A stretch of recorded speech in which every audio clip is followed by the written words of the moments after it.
Take one more step, you sand-caked jackal, and I stop missing!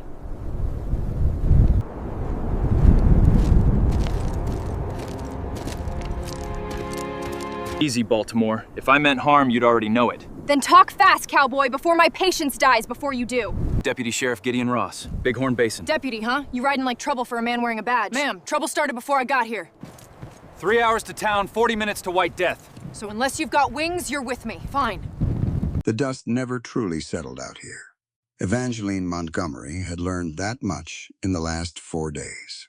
No matter how tightly she pressed her handkerchief against her nose, no matter how carefully she angled herself, away from the gaps in the stagecoach's warped wooden panels, the Wyoming Territory found its way in, fine red grit on her tongue, grit in her hair, grit working itself into the weave of her ivory silk travel gown, a gown that had cost her father 3 weeks' salary back when he still had a salary to spend. She looked down at her gloved hands. The kid leather had gone gray at the fingertips. She tried rubbing them together, slowly, the way you'd try to warm yourself over a fire that wasn't quite catching. It didn't help. The dust just smeared. Outside the rattling window, Wyoming stretched on without apology. No softness to it. No green hills rolling gently toward a blue horizon the way Maryland did in September. Just hard brown earth and sage that seemed to crouch low against the wind. And beyond that, mountains so white and sharp, they looked like something had torn through the sky and left the jagged edges showing. Eva pressed her back against the cracked leather bench and exhaled slowly through her nose. 3,000 miles, she thought. For a debt that wasn't mine to begin with. The coach lurched hard to the left. She grabbed the window frame and held on. Across from her, the only other passenger, a heavy-set cattle broker from Cheyenne who'd introduced himself twice and fallen asleep, both times didn't even stir. His hat tilted forward over his face. His snoring kept its rhythm like a badly tuned fiddle. Eva envied him that, at least. The ability to sleep. She hadn't slept properly since the telegram arrived. 3 weeks ago. 4? The days had blurred together somewhere around the Missouri River crossing. The telegram had come on a Tuesday morning. She remembered that clearly, because she'd been sitting at the breakfast table, reading Tocqueville, and the housekeeper had brought it in on the silver tray they only used for correspondence that looked important. Father deceased, stop debt matters. Urgent. Stop report to Bighorn Basin, Wyoming. Stop. Guardianship transferred, stop. She'd read it 4 times before the meaning of it settled. Her father, Colonel Robert Montgomery, had died quietly in his study on a Monday night. No warning. No illness anyone had noticed. The family physician said his heart simply stopped, the way a clock stops when nobody's wounded. He was 58 years old. The grief was real. She wasn't pretending otherwise. But grief, she'd discovered, was a luxury that debt collectors didn't accommodate. Within 48 hours of the funeral, men in good suits had appeared at the Montgomery townhouse with paperwork, $15,000 in documented loans. Signed, witnessed, notarized. Her father's signature on every page. Eva was educated. She'd attended Miss Whitmore's Academy for Young Ladies, and then quietly, stubbornly, read every volume in her father's law library while he was away on military business. She knew what the paperwork meant. She knew what would happen to her if she stayed in Baltimore without means or male guardianship. She also knew, looking at those documents, that something was wrong with them. The wording was too clean, too uniform. $15,000 spread across 6 separate loan agreements, all dated within an 18-month window, all bearing the same notary seal. Her father had never once mentioned financial trouble. He'd been careful with money, fastidious even. But she had no proof. Not yet. And the men with the paperwork had not been interested in her doubts. So she'd come west. The stagecoach hit a rut, and the whole frame shuddered. The cattle broker snorted, adjusted his hat, and went back to snoring. Eva turned her face to the window again. They were moving through a narrow canyon now. Red rock walls climbing up on both sides, streaked with ochre and rust. The afternoon light was cutting through at a low angle, throwing long shadows across the trail. Above the canyon rim, she could see a shelf of heavy gray cloud building in from the northwest, the kind of cloud that had weight to it. That meant business. She'd grown up with Atlantic storms. She understood weather as a thing that announced itself, that gave you time to close the shutters and light the lamps. She suspected Wyoming weather was not that polite. The driver, a leathery man of perhaps 60 named Calhoun, had barely spoken since Casper.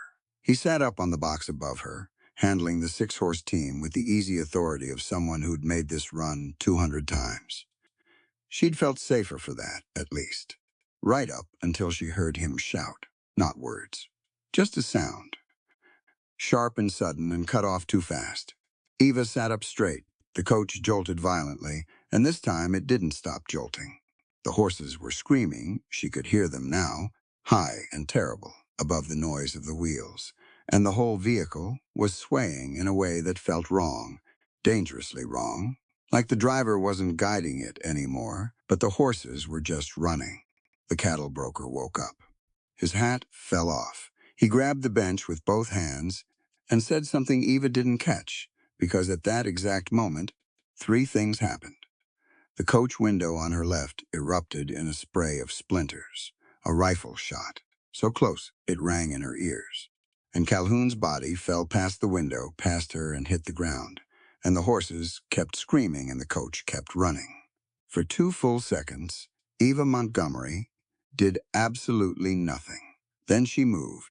She'd packed her father's pocket pistol in her traveling case for the same reason she'd packed her law books, because preparation was the only form of courage she'd ever known how to practice. She wrenched the case open, dug past the books and the folded dresses, found the pistol, and had it in both hands before the cattle broker had finished yelling.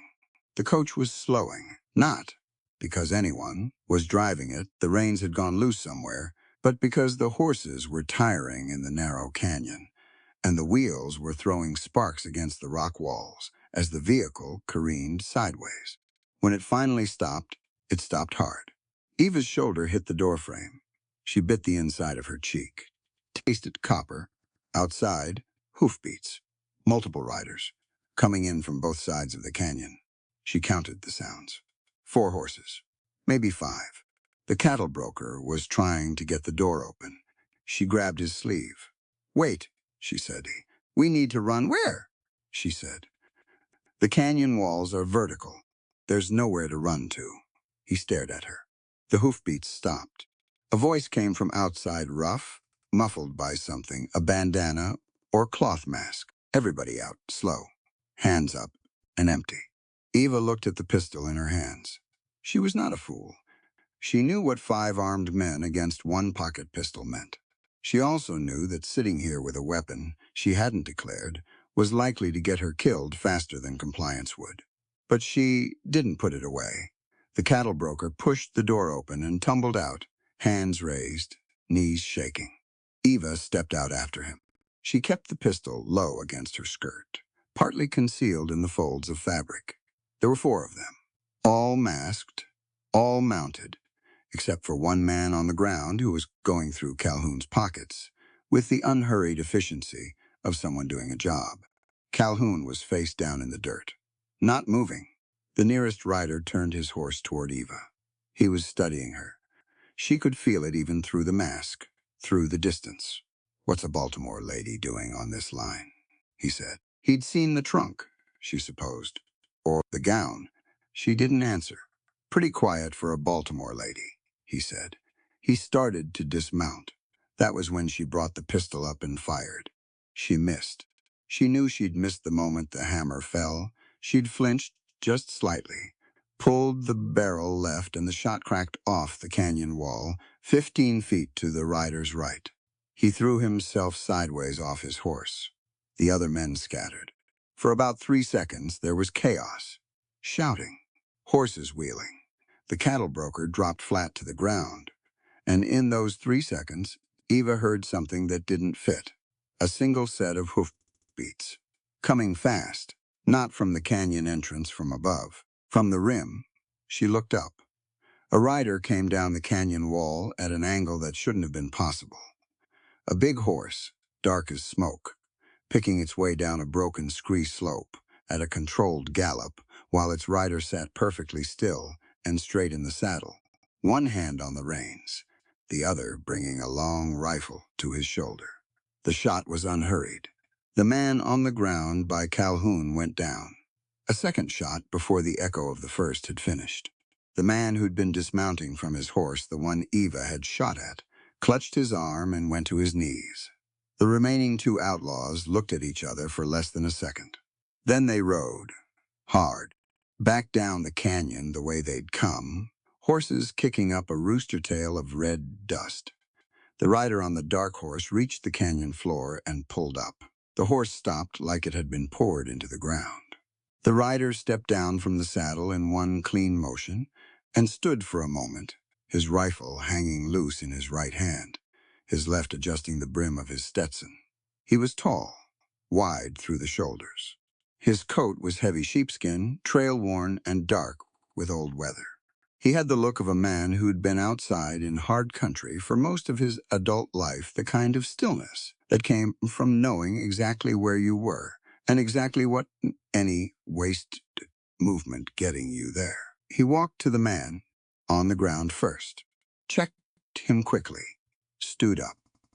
Then he turned toward Eva. She still had the pistol raised. He looked at her. He didn't reach for anything. He didn't step back. "You can put that down," he said. His voice was quiet. Not soft exactly, it had texture to it. Like stone that's been rained on, but quiet, measured. "I'm Deputy Sheriff Gideon Ross. Bighorn Basin." He tilted his head slightly toward the dead outlaw. "He's done. The other two are riding for Colorado, and they know it."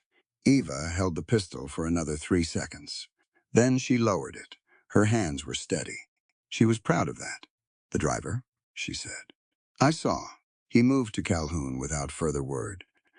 Crouched down, pressed 2 fingers to the man's neck. He stayed that way for a moment. Then he removed his hand and took his hat off briefly, holding it against his chest. That told her what she needed to know. She swallowed, looked away at the canyon wall. "Miss Montgomery," Gideon Ross said. She turned back. He was standing again, hat back on, looking at her with an expression that was difficult to read.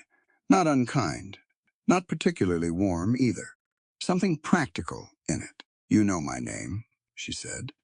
"I've been expecting you for 2 days," he said. "Storm delayed the eastbound coach out of Casper. I was tracking these 4 from the report of a robbery outside Douglas. Didn't know they'd moved this far north this fast." He paused. "I'm sorry I wasn't in position sooner." There was nothing performative about the apology. He said it the way you'd state a fact about yourself that you weren't happy about. A gust of wind moved through the canyon. Cold, much colder than it had been 10 minutes ago. Eva looked up at the sky. The gray shelf of cloud had doubled in size while she wasn't watching. It was moving fast now, eating the blue ahead of it. She could already smell the change in the air, something electric and metallic and ancient. "That's a blizzard coming," she said. "Yes," Gideon Ross said. "We've got maybe 40 minutes before it hits." She looked down the canyon. "How far to the next town?" 3 hours, by coach in good weather. He was already moving, checking the horses, assessing the harness, making calculations she wasn't privy to. "In what's about to hit us. We don't make it." He came back to stand in front of her. Up close, he was older than she'd thought from a distance. Mid-30s.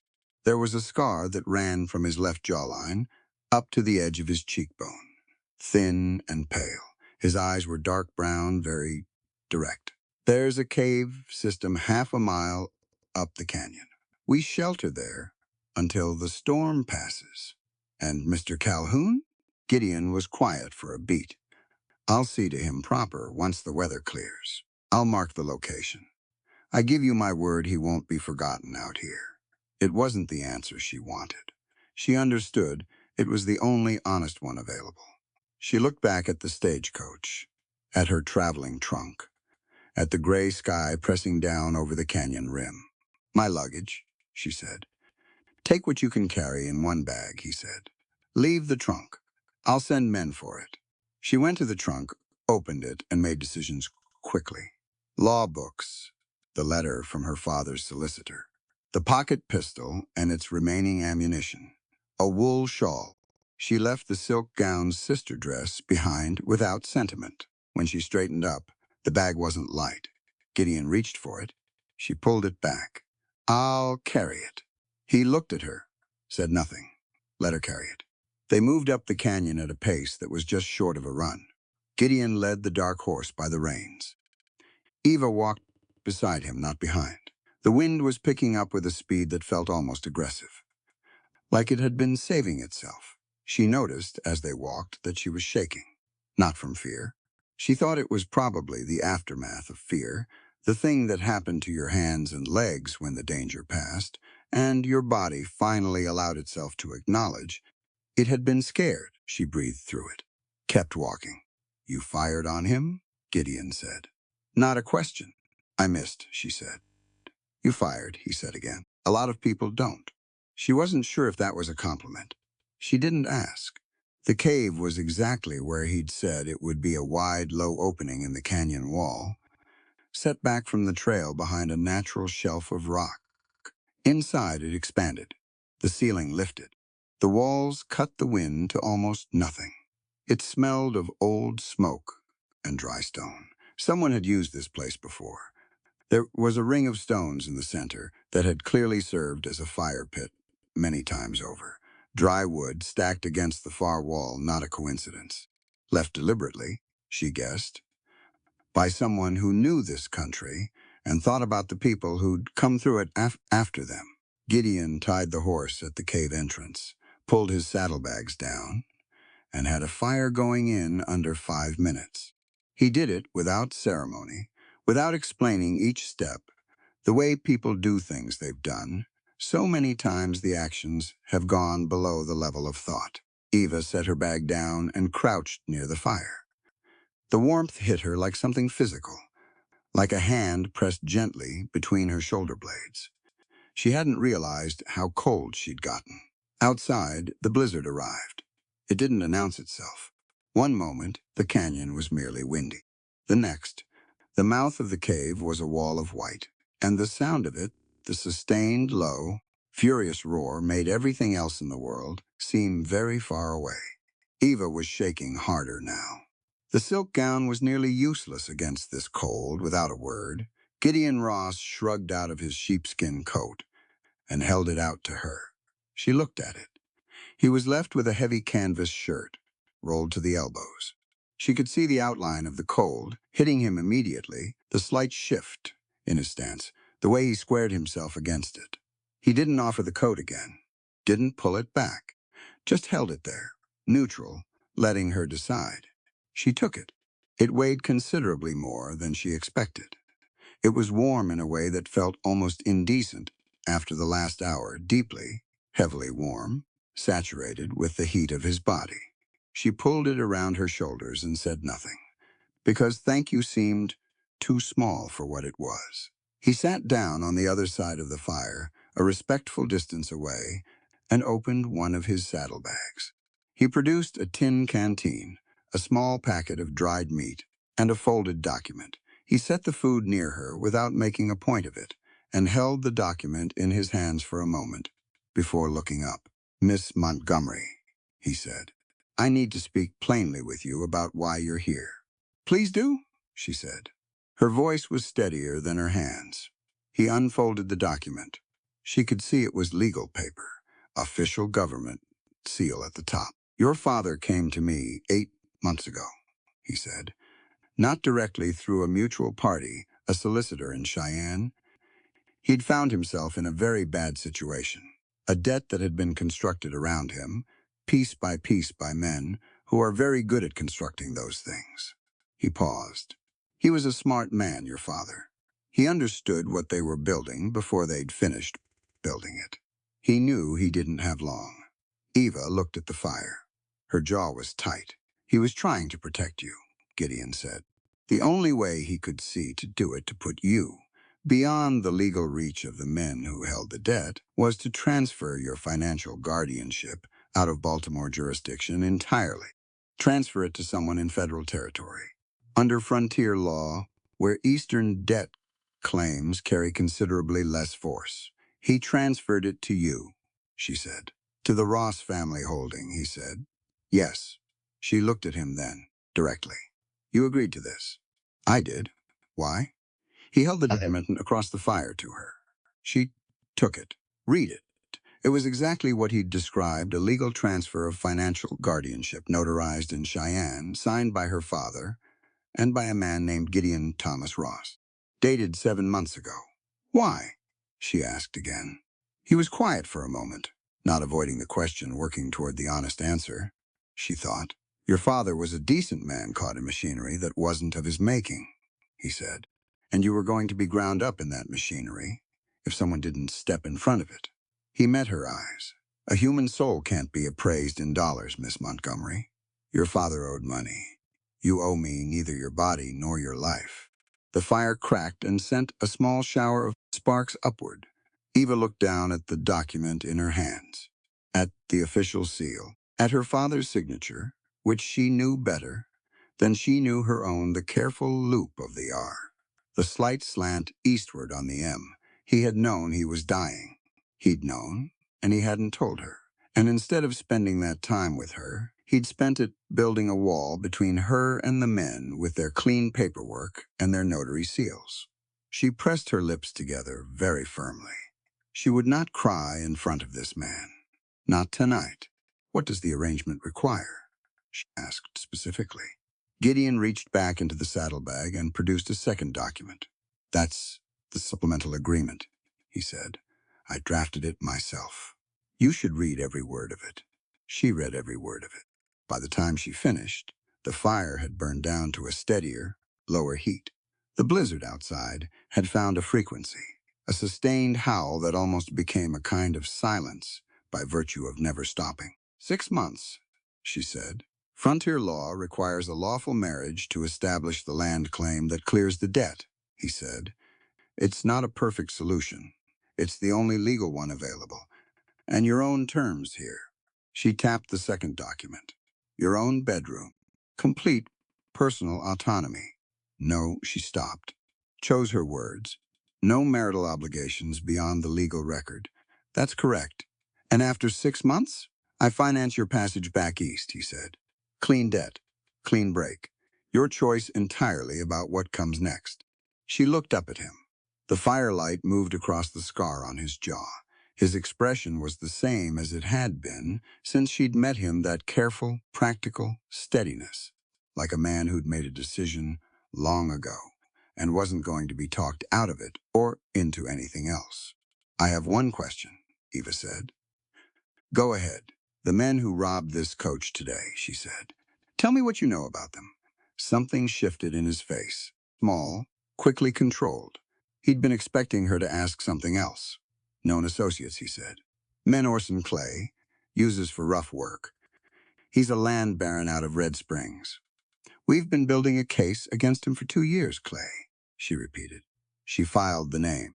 She looked back down at her hands, at the official document with her father's handwriting on it, and then, because her mind was always moving, always cataloging, she looked across the fire toward the cave entrance. Near the mouth of the cave, just inside the shelter line, were the 2 dead outlaws Gideon had left in the canyon. He'd dragged them in out of the blizzard she hadn't noticed when, and covered them with a canvas from his saddlebags. It was a small, specific kind of decency, she thought, covering men who'd tried to kill her. Not for their sake, probably. For the principle of it. She was going to stand up and look at them more carefully. She wasn't sure why. She stood up, crossed the cave, crouched down by the nearer one, and pulled the canvas back from his hands. She was looking for something she'd seen in the brief chaos of the ambush. A detail that had registered at the edge of her awareness and then been buried under everything else that happened.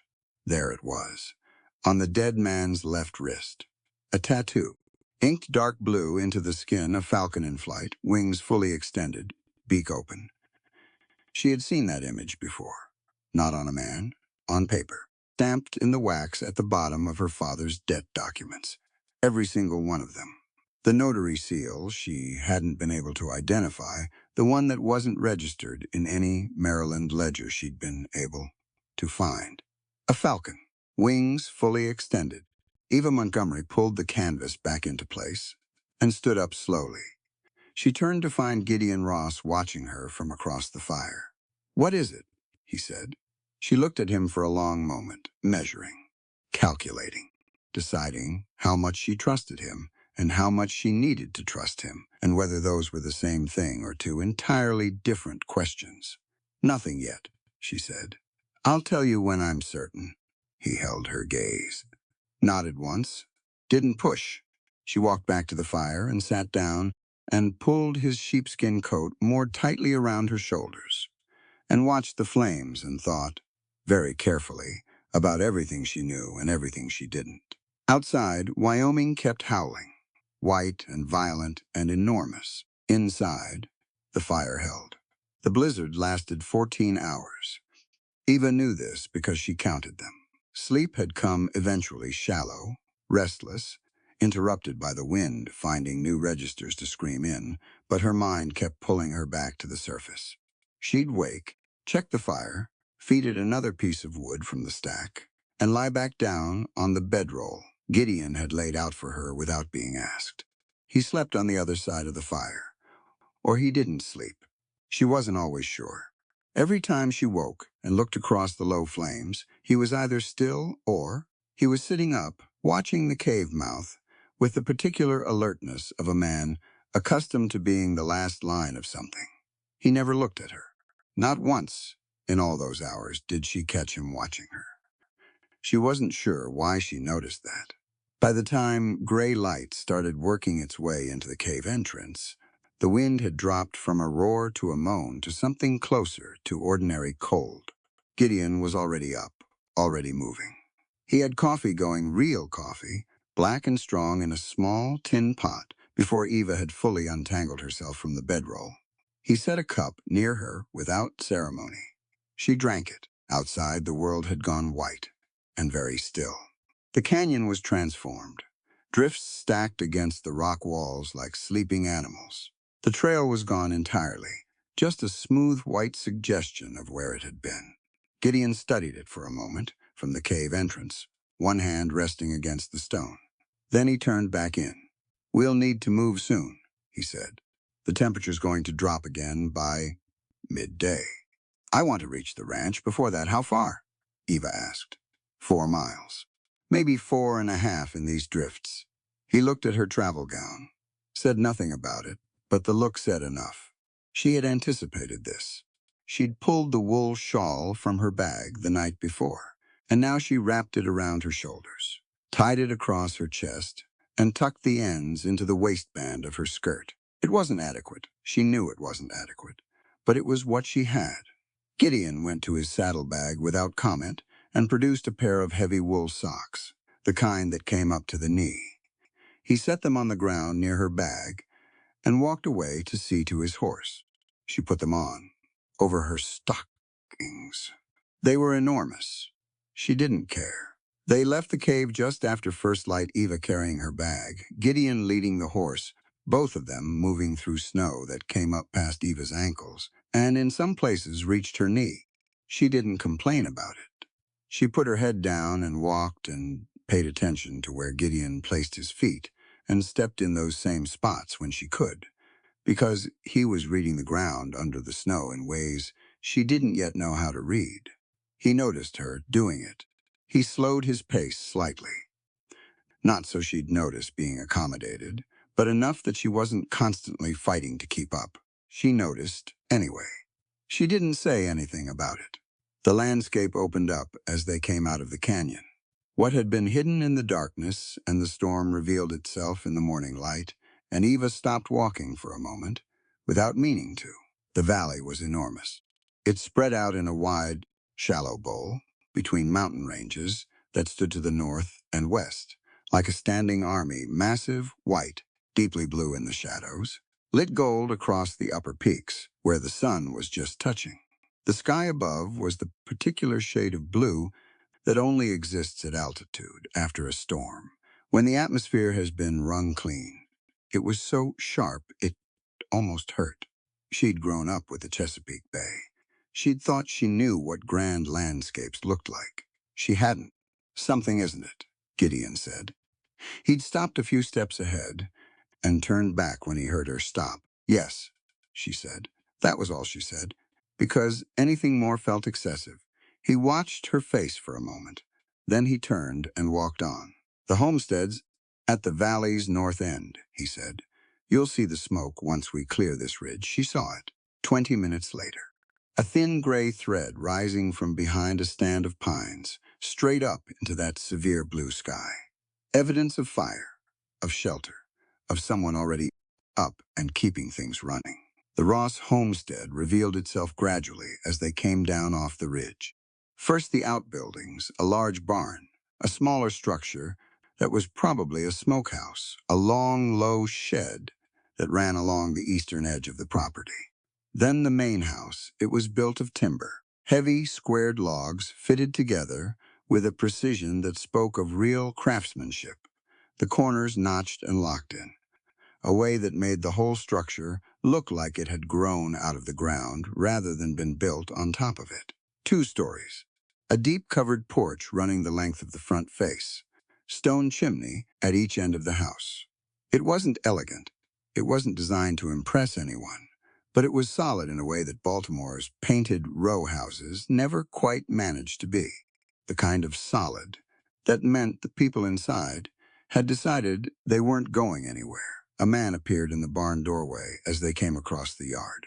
Eva noticed him before she understood what she was looking at. She registered him first as a visual fact, tall and broad, wearing a heavy elk-hide coat, moving with the deliberate economy of someone for whom all movement has purpose. He was Lakota. She could see that clearly as they drew closer. His face was weathered, the lines in it deep and earned. She guessed he was somewhere in his 40s, though it was difficult to say. He had the kind of stillness about him that she associated with people who spent significant time genuinely alone in open country. He looked at the horse first, then at Gideon, then at her. "Blizzard caught you," he said to Gideon. A statement, not a question. "Canyon ambush first," Gideon said. "Calhoun's dead. I'll need you to take 2 men back up the canyon road once the drift's clear. Mark his location. He deserves a proper burial." The man absorbed this. "I'll go myself," he said. He looked at Eva again. "Miss Montgomery?" "Yes," she said. She was slightly surprised he knew her name, though she supposed she shouldn't be. "I'm sorry I don't know your name," Lame Bear, he said. She extended her hand. "It's good to meet you." He looked at her hand. Then he shook it, brief and firm. Something in his expression shifted, barely perceptible. But she caught it, a small recalibration. She didn't try to interpret it. She'd figure it out eventually. Gideon handed him the horse's reins and led Eva toward the house. The interior was warmer than she'd expected and quieter than she'd feared. A main room that served as both sitting area and kitchen, laid out practically rather than decoratively, but not without its own kind of character. Books on a shelf near the window. A good rifle mounted above the fireplace, clean and oiled. A table of heavy pine, scarred with years of use. A woman was at the stove. She turned when they came in short, round-faced, red hair gone partly gray, wearing a practical dress and a flour-dusted apron. Her eyes went to Eva immediately with an expression of frank, assessing curiosity. "Mrs. O'Connell," Gideon said. "This is Miss Evangeline Montgomery. She'll be staying with us." "I can see she's had a time of it," Mrs. O'Connell said. She crossed the room without hesitation and took Eva's bag from her hand. "Come in by the fire. You look half frozen. Are you hurt at all?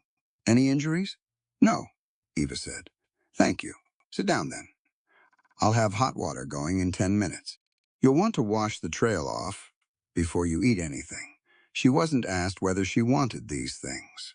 They were simply arranged for her, matter-of-factly, by a woman who understood that certain things needed doing and who did them. Eva found it deeply, unexpectedly comforting. Gideon disappeared to change his coat. Mrs. O'Connell moved efficiently between stove and table and the back of the house. Eva sat near the fire and looked at the room. There were two framed photographs on the mantelpiece. She didn't stand up to examine them closely, but from where she sat she could make out a man and a woman older, formal postures, the stiffness of people unaccustomed to cameras. Gideon's parents, she supposed. When Gideon came back, he sat down across from her at the table and folded his hands on the surface and looked at her with that same direct, level gaze that she was beginning to recognize as simply how he looked at things. Not a performance of frankness, just the actual thing. "I want to explain the situation in full," he said. "Before we go any further." "Please," she said. He laid it out plainly. No softening, no legal language to hide behind, no elaborate preamble. Her father, he explained, had fallen into contact with Orson Clay approximately 2 years before his death. Clay had approached Robert Montgomery as an investor legitimate enough on the surface, a land development scheme in the Western Territories. "Your father was skeptical from the beginning," Gideon said. He documented his skepticism carefully. He kept records. He paused. "That's ultimately what made him dangerous to them. Not the money, the records." "What was in the records?" Eva asked. "We don't have them yet," he said. "They disappeared after his death. But we believe he had documentation of Clay's actual operation, which is not land development. It's a systematic fraud. Clay identifies Eastern families with legitimate land claims or financial assets. He manufactures debt instruments against those families. Then he uses those instruments to seize assets, consolidate land, redirect water rights, mineral rights." "Silver," Eva said. She was thinking of the canyon, of the geological formations she'd noticed in the rock walls. Gideon looked at her with slightly more attention than before. "What makes you say that?" "The Bighorn Basin sits on a productive silver shelf," she said. "I read the geological survey reports on the train from St. Louis. It's accessible in 3 or 4 locations along the canyon system. Your ranch is positioned above one of them." She paused. "So is whatever remained of my family's land claim in this territory." The silence lasted about 4 seconds.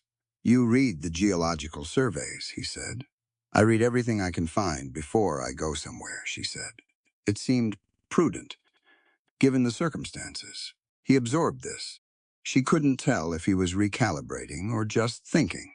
"Yes," he said. "Silver is almost certainly what Clay wants. The land is worth considerably more than the surface suggests. Your father's claim, combined with the Ross holding, would give someone control over the primary access corridor to the richest deposits." He looked at her steadily. "Which is why the fraudulent debt had to be neutralized, and why the legal marriage arrangement is necessary." "Explain the legal mechanism," she said. "Frontier land law," he said. "Specifically the homestead provisions as applied to territorial territories. A married couple holding a joint claim creates a legal entity that's significantly harder to dissolve than an individual claim, particularly if the marriage predates the debt action. Since your guardianship was transferred to the Ross holding before Clay's collectors filed, the filing date becomes legally subordinate to the marriage date." "You're using the marriage to establish prior claim?" she said. "Correct. And 6 months is the minimum qualifying period. Under territorial statute, yes." Eva sat with this for a moment. She was working through the logic, checking it for gaps. It held. She wasn't entirely comfortable with how cleanly it held. A trap could also hold together with perfect logic. But she didn't believe this was a trap.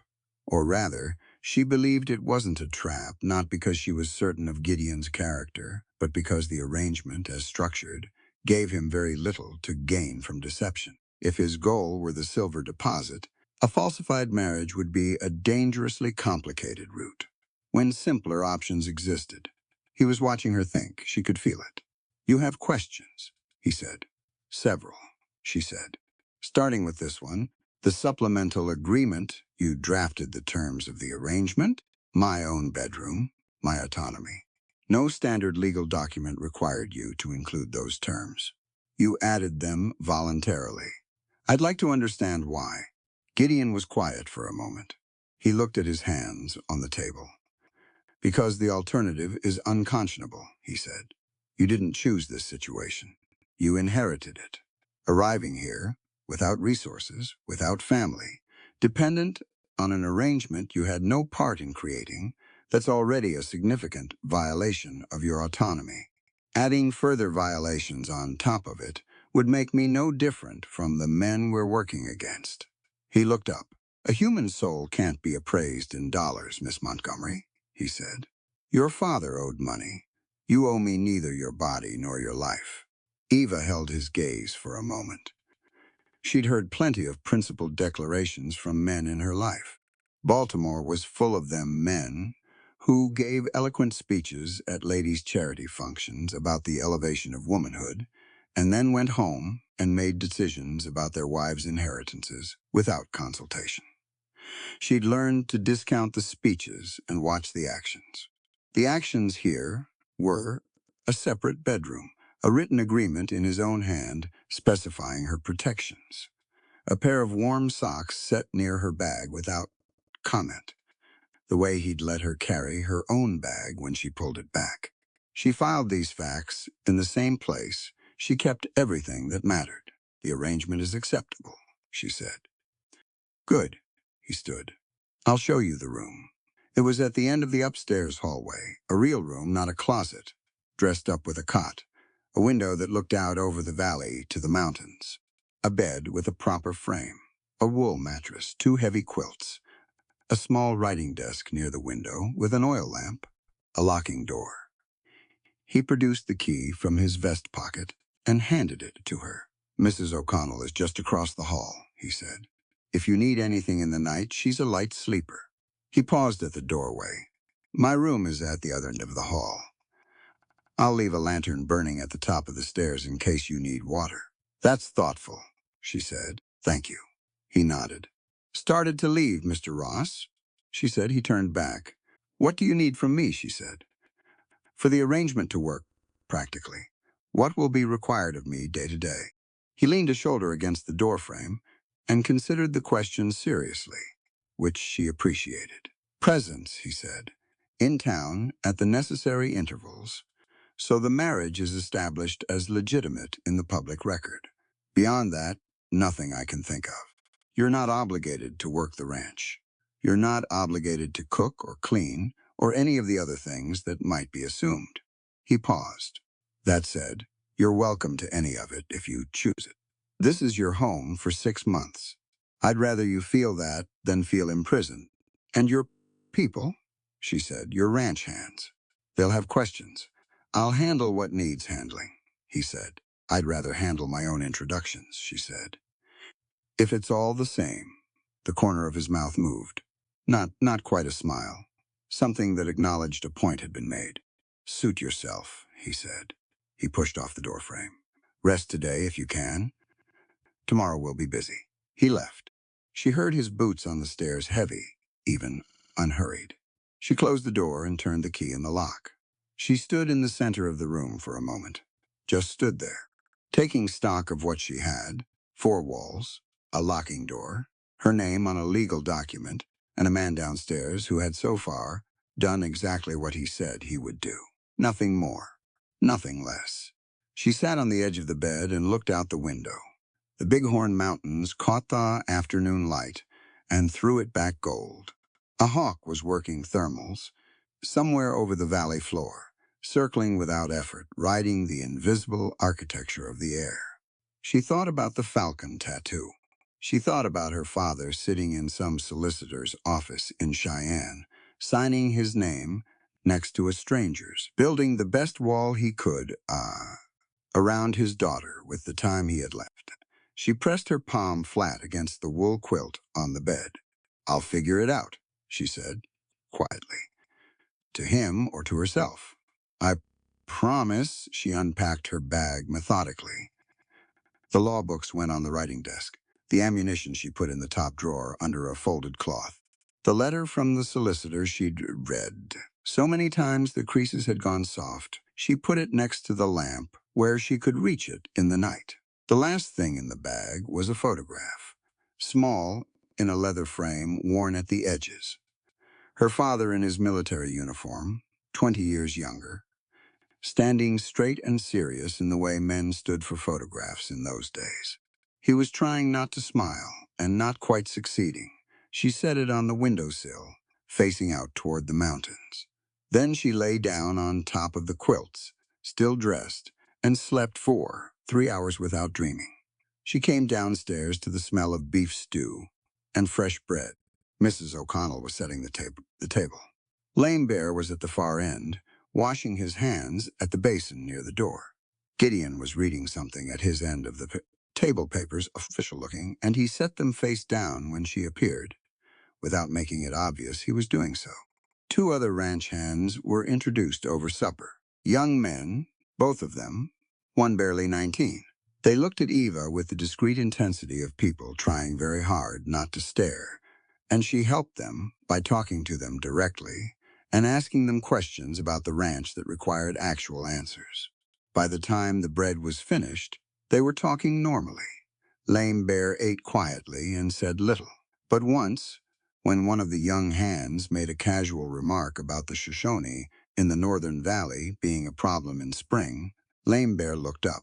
In spring, he said, in a tone like flint on steel, the Shoshone are moving their winter camps to summer grazing ground, the same as we move cattle. He looked back at his plate. It is only a problem if you decide it is. The young hand reddened. Eva looked at Lame Bear and then looked at the young hand.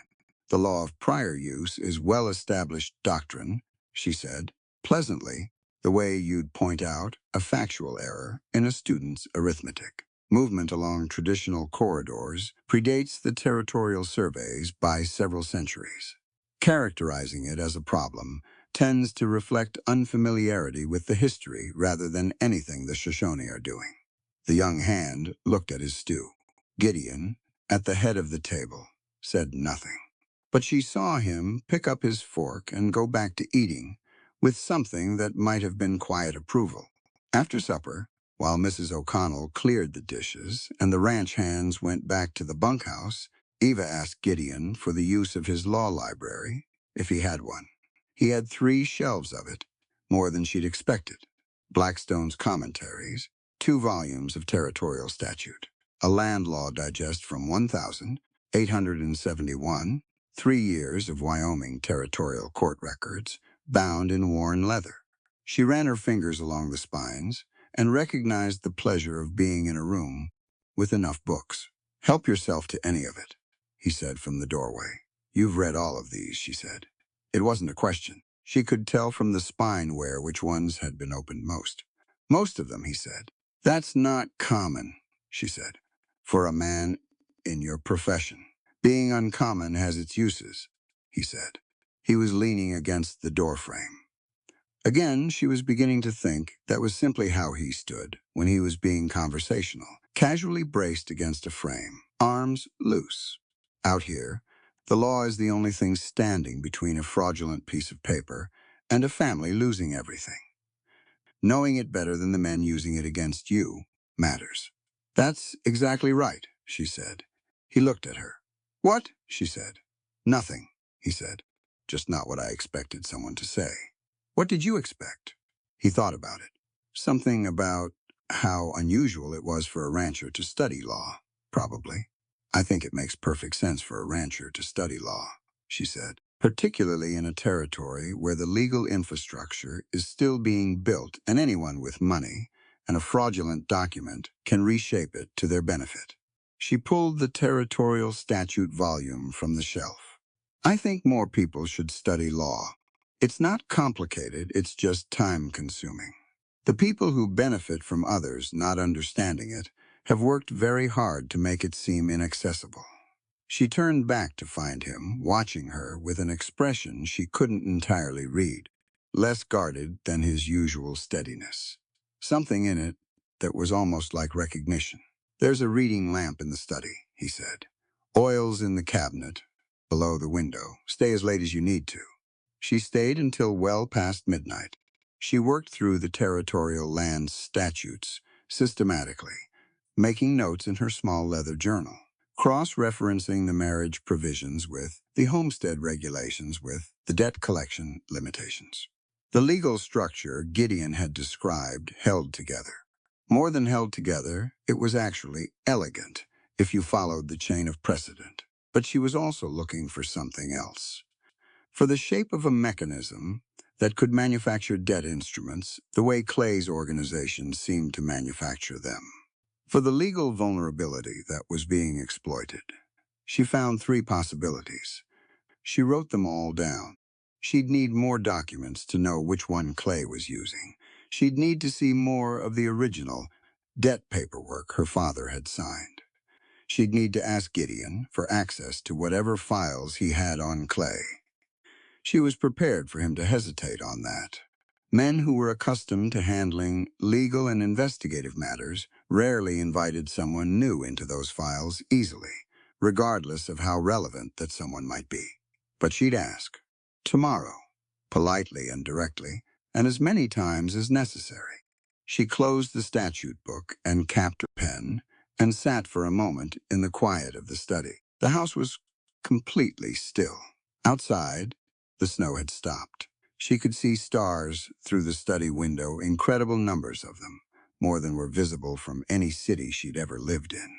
The darkness out here was a real darkness, the original kind, and it made the stars look close enough to have weight. Somewhere on the property, one of the horses moved in the barn. A slow, heavy sound, then quiet again. Eva blew out the lamp and went upstairs. She unlocked her door, stepped inside, locked it again behind her, changed into her nightgown in the dark, lay down under the quilts. She thought about tomorrow, about the town clerk's office, which Gideon had mentioned, would need to be visited within the week, about the supplemental agreement in her bag, signed and witnessed, about 6 months in this valley, in this house, with these mountains filling the window every morning. She thought about the falcon tattoo. She thought about Orson Clay, who she had never met, but already understood in outline, a man who had learned to use paper as a weapon, and who had aimed that weapon at her family. She thought about her father's handwriting on the transfer document, the careful loop of the R, "You owe me neither your body nor your life." She hadn't expected that. She'd prepared herself for the West to be brutal and uncomplicated in its brutality. She hadn't prepared herself for a rancher who drafted his own supplemental agreements to protect women from obligations they hadn't chosen. She was going to have to recalibrate some of her expectations. She closed her eyes. Sleep came faster this time, cleaner. The mountain dark pressed against the window like a patient thing, and somewhere under it all, under the cold and the strangeness and the very large shape of what the next 6 months were going to require of her, something shifted. Not relief exactly. More like the feeling of putting your foot down on ground that turns out to be solid. She slept. The town clerk's office smelled like candle tallow and old ink. It was a narrow room on the ground floor of a 2-story building that also housed the land registry, a notary public, and, apparently, whoever was responsible for animal licensing in Bighorn Basin, based on the hand-lettered sign tacked to the inner door. Everything about the space was functional, and nothing about it was comfortable. 3 wooden chairs against one wall, a counter of worn pine. Behind it, a man named Delbert Fitch, who was roughly the shape of a pickle barrel, and who had been studying Eva and Gideon with unconcealed interest since they walked through the door. The ceremony, such as it was, took 11 minutes. Gideon had warned her it would be brief.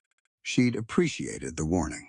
She'd prepared herself accordingly, which meant she'd put on her best remaining dress, navy wool, fitted at the waist, with a cream collar that had somehow survived the journey uncrushed, and she'd pinned her hair up neatly, and she'd told herself very firmly on the ride into town that this was a legal transaction, and that legal transactions did not require sentiment.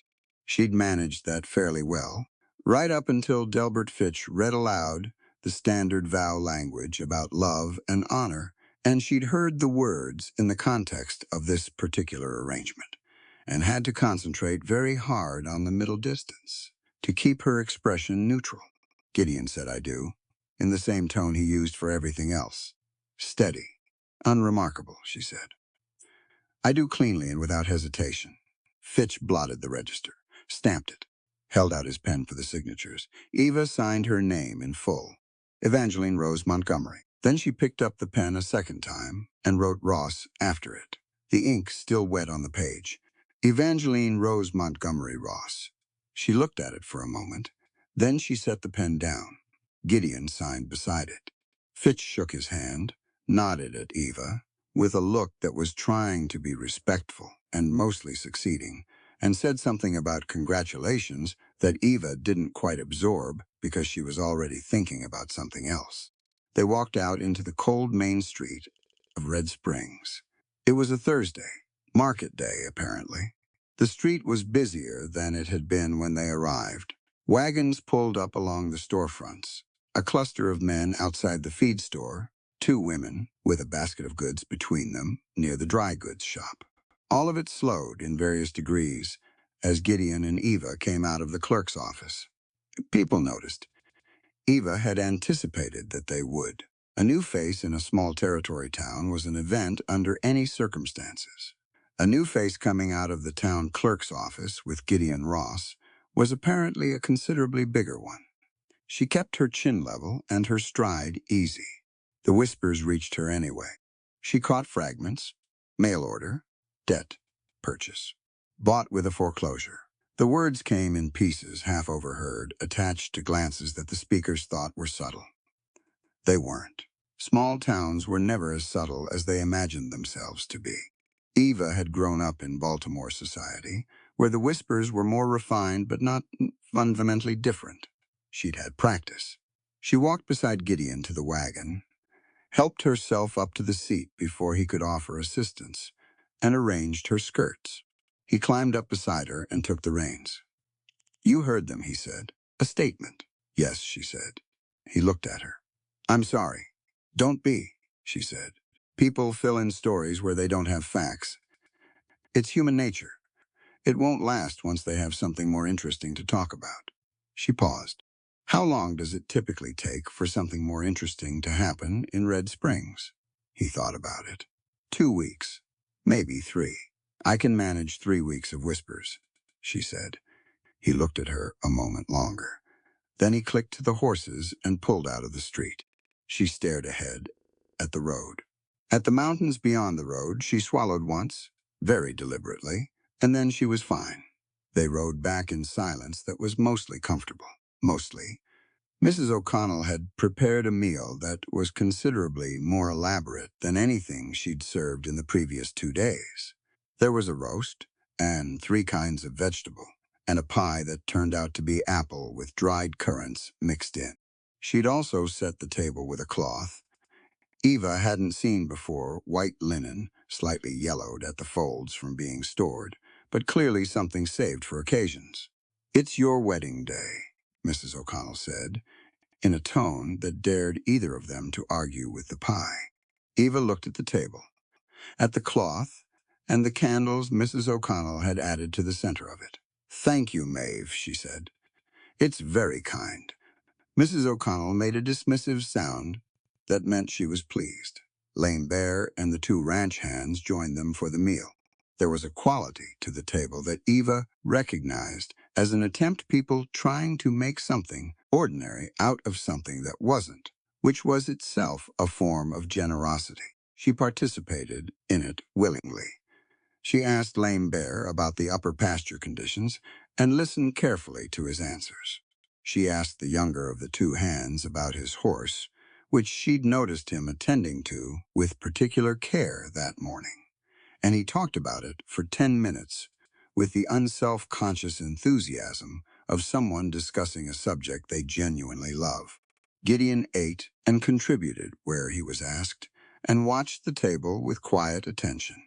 After supper, Mrs. O'Connell cleared the dishes with a pointed efficiency that managed to empty the room of ranch hands inside of 8 minutes. Lame Bear was already gone, drifted out as silently as he'd arrived. The lamp on the table burned low. "I'll be heading up then," Mrs. O'Connell said, with a cheerful purposefulness that made absolutely clear she was going upstairs and intended to stay there. She paused at the staircase. "Good night to you both." Then she was gone. The room was quiet. Even Gideon sat at opposite ends of the cleared table. The pie was mostly eaten. The candles had burned down to stubs. Outside, the wind was coming up again, not a blizzard, just the ordinary cold wind that seemed to move through this valley every night as a matter of routine. Eva looked at the candle nearest her, at the small circle of light it made. "I should go up as well," she said. "Yes," he said. Neither of them moved for a moment. She wasn't sure what she was waiting for. Instruction, maybe. Some signal about what the protocol was supposed to be. She'd navigated the legal transaction of the morning.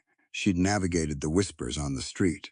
She'd navigated the careful normalcy of supper. This was the part she hadn't managed to prepare herself for as thoroughly. The fact of the night. The fact of the house, and the two of them in it, and the supplemental agreement sitting upstairs in the top drawer of her writing desk, spelling out in Gideon's careful handwriting exactly what this night was and wasn't. She stood up. "Good night, Mr. Ross." "Good night, Miss Montgomery," he said. Then he paused. "Mrs. Ross, I suppose?" "Legally, either is fine," she said. She went upstairs. Her room was exactly as she'd left it. The lamp on the writing desk unlit, the books stacked neatly. The photograph of her father on the windowsill, facing the dark mountains. She lit the lamp. She took the pins from her hair and set them in the small ceramic dish on the dresser. She reached for the buttons at the back of her dress. Her fingers stopped. She stood there for a moment, looking at her own reflection in the small mirror above the dresser, at her face, which was composed and pale, and looked, she thought, like someone who was being very determined about something. She'd known what marriage meant, even a marriage of convenience. She'd known, in the abstract, that there would be a wedding night. She'd told herself the supplemental agreement covered it. She'd read it carefully enough 3 times to know the language was unambiguous. Her autonomy was guaranteed in writing.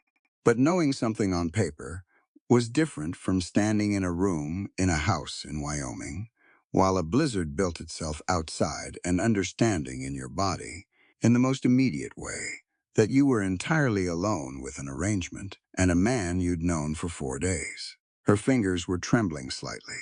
She noticed this with some irritation. She began working the buttons again. Slower this time. She'd gotten perhaps halfway when she heard footsteps in the hall. She went completely still. The footsteps stopped outside her door. A knock. 2 of them. Quiet and deliberate. She turned to face the door. She didn't reach for the key. She had locked it out of habit when she came in, and now she stared at it for one long moment. "Come in," she said. Her voice was steady. A pause then. "It's locked." She crossed the room, turned the key, opened the door. Gideon stood in the hallway. He'd changed out of his good shirt. He was back in the heavy canvas he wore around the ranch. He was holding something in his right hand and a cup in his left, steam rising from it into the cold hallway air. He took one look at her half-undone dress, at her face, and stopped. Something passed across his expression, quick and specific. Then it was gone, replaced by the usual steadiness. He did not come into the room. He stood in the doorway, looking at the terror. She supposed that was what it was. She supposed it was visible. She'd been trying to keep it out of her face, and apparently hadn't entirely managed it, looking at that, and going very still. He crossed to her. 1 step, then 2. He lifted the heavy wool quilt from the foot of her bed and draped it around her shoulders, carefully, the way you'd settle a shawl over someone sitting outside on a cold evening. A gesture so purely practical that it took all the charge out of the air in the room. He pressed the cup into her hands. It was hot through the ceramic. Tea, dark and fragrant. "Sit down," he said quietly. She sat on the edge of the bed, held the cup with both hands, and let the warmth move into her palms. He didn't sit. He stood just inside the doorway, a full distance away, with his hands loose at his sides. "I am ready," Eva said. She looked at the tea. "It is my duty under the contract." The silence stretched for several seconds. She looked up. Gideon was reaching into the breast pocket of his canvas shirt. He produced something small, held it in his palm for a moment, looking at it. Then he crossed the room to her slowly, without any abruptness, and crouched down in front of where she was sitting, so that he was below her eye level, looking up at her rather than down. He opened his hand. A silver ring, small and plain, worn smooth with decades of use. It had the particular brightness of old silver that's been handled many times, not polished bright, but burnished, alive. He took her free hand, the one not holding the cup, and turned it palm up. He placed the ring in the center of her palm, gently, with the same careful deliberateness he'd used laying firewood in a cave or setting coffee near her in the morning. And then he closed her fingers over it. "This ring binds us before the town clerk," he said, "but your hand belongs solely to you." His eyes were level with hers, brown, very direct. With something in them, she was only beginning to know how to read a gravity that wasn't heaviness, more like depth. "Tonight is merely duty on paper," he said. "I will never touch you until your heart is ready." He stood up. He stepped back. He picked up the key from where she'd left it on the dresser and set it gently beside her on the quilt. She could reach it easily. Then he walked to the door. He stepped into the hallway and closed the door behind him. She heard the soft click of it settling in the frame. She sat perfectly still with the ring in her closed fist and the tea cooling in her other hand. Then she heard his footsteps stop, just outside the door, still there. A pause, maybe 10 seconds, and then his voice came through the wood, low and quiet, and completely clear. "Next time," he said, "it will be love." His footsteps moved away down the hall, unhurried even. She heard his door at the far end of the hallway open and close. Then the house was quiet. Eva sat on the edge of the bed for a long time. She didn't measure how long. Long enough for the wind outside to find its rhythm and settle into it. Long enough for the lamp to burn lower and for the shadows in the room to lengthen and shift. She opened her hand and looked at the ring. It was his mother's. She understood that without being told, just from the wear of it, from the age of the silver. Someone had worn this ring for a long time and had loved it as something real rather than decorative. She turned it in the lamplight. There was a small engraving on the inside of the band, worn nearly smooth. She angled it toward the light. 2 words barely legible. "Always faithful." She held it for another moment. Then she set it carefully on the writing desk beside her pen, where she could see it from the bed. She finished undressing and got under the quilts and lay in the dark with her eyes open. In the East, she had studied property law and social theory, and the writings of abolitionists, and the arguments of women who'd spent their lives pushing against a world that valued their compliance over their intelligence. She'd understood academically what it meant to be treated as property, to have your choices removed from you by legal instruments and social convention until there was nothing left but the shape of a life someone else had drawn for you. She'd understood it academically. She understood it differently now, from the inside, from the position of someone who had just sat on a bed in a room in a territory she barely knew, trembling, waiting to comply with an obligation she'd had no part in creating, because the law had determined she had no other options. And the man on the other side of that door had looked at that, and had seen it exactly for what it was, and had chosen something different. A human soul can't be appraised in dollars. She'd heard men say principled things before. Baltimore was full of principled-sounding men. She'd learned to wait for the actions before deciding what the principles were worth. The supplemental agreement in her writing desk. The key on the quilt beside her hand. The ring, his mother's ring, placed in her palm and closed there. Not worn by him as a symbol of ownership, but given to her to hold as she chose.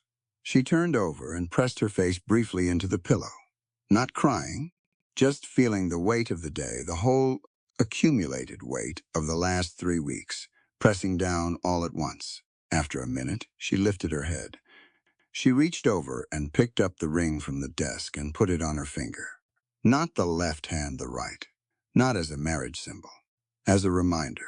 Something to see when she looked at her hand tomorrow and the day after, while she figured out what came next. It fit well enough. A little loose, but it stayed. She lay back down. Outside, the wind moved through the pines at the edge of the property. A long, slow sound. Like breathing. She thought about the falcon tattoo. She thought about Orson Clay and the silver under the canyon. She thought about 3 possibilities she'd written in her journal, about legal mechanisms for manufacturing fraudulent debt. She thought about the law library downstairs and the territorial statute she hadn't finished reading. Her mind began to organize things, quietly, the way it always did, when she finally stopped fighting it and let it work. She fell asleep without noticing. She'd crossed the threshold. She dreamed of her father's study in Baltimore, the smell of leather and old paper, and the pipe tobacco he kept in a blue ceramic jar on the second shelf. He was sitting at his desk, writing. She couldn't see what. She stood in the doorway and watched him, and he didn't look up, but he said, in the specific warm register he only ever used with her, "Good girl. You're figuring it out." Then the Wyoming wind moved through the pine trees outside, and she surfaced briefly into half-waking, aware of the quilts and the cold air at the edge of the room, and the mountains sitting dark and enormous somewhere beyond the window. She went back under. In the morning, she came downstairs before anyone else. She built the fire herself. It took 3 tries. She'd watched Gideon do it twice, but the watching and the doing were different, and when it finally caught, she felt a disproportionate satisfaction about it. She put the coffee pot on and stood with her back to the growing warmth and looked at the main room of the house in the early gray light. Gideon's law books. Lame Bear's elk-hide coat hung on the peg by the door. Mrs. O'Connell's careful linen cloth still on the table from the night before, not yet folded away. Evidence of people, of their habits and their care. She'd spent 3 weeks in motion, on trains, on a stagecoach, in a snowstorm moving toward this place, without any real understanding of what it would be. She'd prepared herself for difficulty, for compromise, for the grinding work of managing an impossible situation with what tools she had. She hadn't prepared herself for the possibility that the situation might have something real in it, something worth paying attention to on its own terms, not just as a problem to be managed. She was going to have to recalibrate again. She seemed to be doing a lot of that. The coffee pot began to knock against the heat. She heard boots on the stairs, heavy, even unhurried. Gideon appeared in the doorway. He was already dressed. He looked at the fire, at the coffee pot, at her standing near it. An expression moved across his face, briefly surprise, then something warmer that he didn't quite suppress, before it settled back into his usual steadiness. "You built that," he said. "It took 3 tries," she said. He came into the room, looked at the fire more closely. "You used too much tinder on the first layer," he said. "Smothers itself before it catches. You want less, spaced out. That's what I figured out by the 3rd attempt," she said. "Next time, use about half as much. I will." He poured himself coffee, paused, poured a second cup and held it out to her. She took it. They stood on opposite sides of the fireplace, while the house woke up around them, the sounds of Mrs. O'Connell moving upstairs, the distant voices of ranch hands in the yard, a horse calling out from the barn in the particular way that meant it wanted its morning feed and intended to let everyone know. "I'd like access to your case files on Clay," Eva said. "Whatever documentation you have. The original debt instruments, if you have copies, the land filings, any correspondence." Gideon drank his coffee. He was looking at the fire. "Why?" he said. "Because I found 3 possible legal mechanisms Clay could be using to construct fraudulent debt instruments," she said. "I need to see the actual documents to determine which one." Once I know that, I'll know exactly where the legal vulnerability is. And if I know where the vulnerability is, I know how to prove the fraud in court, rather than just assert it. He turned and looked at her. She held the look without flinching. You worked that out last night, he said. From the territorial statute, she said, and the land law digest. You have a good library. He was quiet for a moment. Then he set his coffee cup down on the mantel. I'll pull the files after breakfast, he said. She nodded. She drank her coffee and looked at the fire and thought about the day ahead, the work of it, the substance of it, the fact that there was real work to do, and she was genuinely suited to do it. On her right hand, his mother's silver ring caught the firelight. She hadn't taken it off. She wasn't entirely sure when she'd decided to keep wearing it. Somewhere between the dream and the morning, in the space where decisions sometimes get made without the full participation of the conscious mind, she'd think about what it meant later. For now, there was coffee, and a fire she'd built herself, and files that were going to tell her the shape of what Orson Clay had done to her family. That was enough for one morning. The first time Eva got on a horse, she fell off. Not dramatically. Not in a way that involved screaming or a runaway animal or anything that would have made a good story later. She simply put her left foot in the stirrup, pushed up, swung her right leg over, and the mare shifted her weight 2 inches to the left. And Eva's center of gravity went with it, and she came off the other side and sat down hard in the snow. She sat there for a moment. The mare turned her head and looked at her, with the expression of a creature who had seen this before and found it unremarkable. From the fence rail where he was leaning, Gideon said nothing. He didn't rush over. He didn't make any sound at all. Eva got up, brushed the snow off her skirt, and got back on the mounting block. The horse moved, she said. Horses move, he said. Is there a technique for accounting for that? Yes, he said. You weight the stirrup before you swing. Press down into it so the saddle settles. If the horse shifts, it shifts with your weight already in the leather, and you go with it rather than against it. She tried it. This time she came up and over cleanly and landed in the saddle with enough control to gather the reins before the mare decided to walk off without input. Better, Gideon said. He pushed off the fence and came to stand at the mare's head. Her name is Clover. She's 15 years old, and she has moved at roughly the same pace since she was 3. You are in no danger. I wasn't afraid, Eva said. I know, he said. He sounded like he meant it. That was the beginning of it. The lessons happened every morning, starting in the second week, an hour before the main work of the ranch day began. Cold hours. January in Wyoming did not offer much in the way of gentle introductions, but good for learning, Gideon said, because the cold kept everything honest. Horses and riders both. He taught the way he did most things. Without excess words, he'd demonstrate once, explain the underlying principle, so she understood not just what to do but why, and then he'd step back and let her work. He didn't hover. He didn't correct her constantly. When she did something wrong, he waited to see if she'd figure it out herself, and when she did, he said nothing, and when she didn't, he said the minimum necessary to redirect her. She appreciated this more than she could have articulated. She'd been taught by the other method most of her life. Well-meaning tutors and instructors who believed that constant guidance was the same thing as learning, who couldn't tolerate the silence of someone figuring something out because the silence looked too much like failure. She'd learned in spite of that method, not because of it. By the end of the first week, she could mount cleanly, steer with reasonable confidence, and stop without drama. By the end of the second week, she was riding at a trot, without gripping the saddle horn.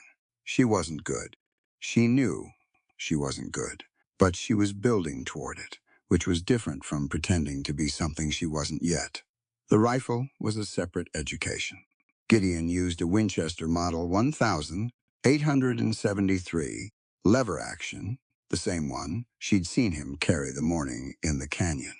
For her lessons, he used a lighter caliber, a smaller rifle that was still a serious weapon, but manageable for someone learning from the beginning. The most important thing, he said, standing behind her and slightly to her left, while she looked down the barrel at a can he'd set on a fence post 40 yards out, is that you stop thinking about the target. She lowered the rifle and looked at him. Think about the target and you tighten up, he said. You start anticipating the shot. Everything braces, and when everything braces, you miss. He gestured for her to raise it again. Look through the sight at the space between the sight and the target. Look at the distance. Let the target be at the end of it, not the beginning. She raised the rifle, tried to do what he described. It was counterintuitive enough that it required actual concentration. Breathe out, he said. Slow. She breathed out. Halfway through the exhale, he said. She fired. The can spun off the post and disappeared into the snow on the other side of the fence. She lowered the rifle, looked at the empty post. That's the principle, Gideon said. Everything else is practice. The physical proximity of the lessons was something she'd noticed from the beginning and chosen to acknowledge to herself directly rather than pretend wasn't happening, standing close enough that she could hear him breathe, his hand occasionally adjusting her grip briefly with the same practical neutrality he brought to everything, or his arm coming alongside hers to demonstrate an angle. It was instructional contact. She understood that clearly.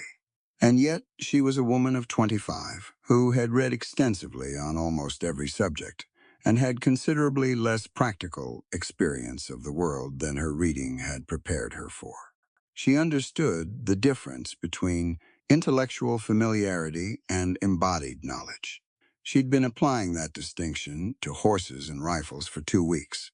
She applied it now to the fact of standing close to Gideon Ross in the cold morning air, close enough to feel the warmth radiating off him, close enough to catch the particular smell of wood smoke and cold leather that seemed to be simply how he was. And she noticed that her body registered this in ways her intellect did not have complete authority over. She filed this fact away. She didn't act on it, but she didn't pretend it wasn't there. It wasn't only her who noticed. She was careful enough about reading rooms and people to observe that Gideon's steadiness occasionally required effort in her proximity that it didn't require elsewhere. A fraction of a pause before he spoke. The deliberate way he'd position himself, with more distance than was strictly necessary during the rifle lessons, stepping back after he'd demonstrated a grip, putting the professional space back in place. She found this interesting. She did not mention it. They were 3 weeks into the arrangement when the incident in town happened. She'd ridden in with Gideon and Lame Bear on a supply run her 4th trip to Red Springs, and she was beginning to know the layout of it reasonably well. The general store, the feed supply, the land registry office, which she'd visited twice on legal business, the small building at the far end of the main street that served as a schoolroom 4 days a week for the children of the area. She'd noticed the schoolroom on her 2nd visit and had been thinking about it since. They were loading sacks of grain at the feed store when it started. A group of men outside the neighboring building, 3 of them, rough cut, the sort who spent their days doing physical work and their evenings finding ways to make other people feel small. One of them had been watching Lame Bear load the wagon with the particular fixed attention of someone building toward something. Shouldn't be using Indian labor in town, he said. To Gideon, not to Lame Bear. As if Lame Bear weren't standing right there with a 100-pound grain sack on his shoulder. Makes the proper workers look bad. Lame Bear set the grain sack in the wagon bed with controlled care. He didn't turn around, Gideon said, in a tone that was conversational and very flat. Lame Bear is my senior ranch hand, and he's been working the Ross property for 11 years. You can take that up with me if you have a problem with it. I got a problem with it, the man said. He took a step forward. His 2 companions shifted behind him.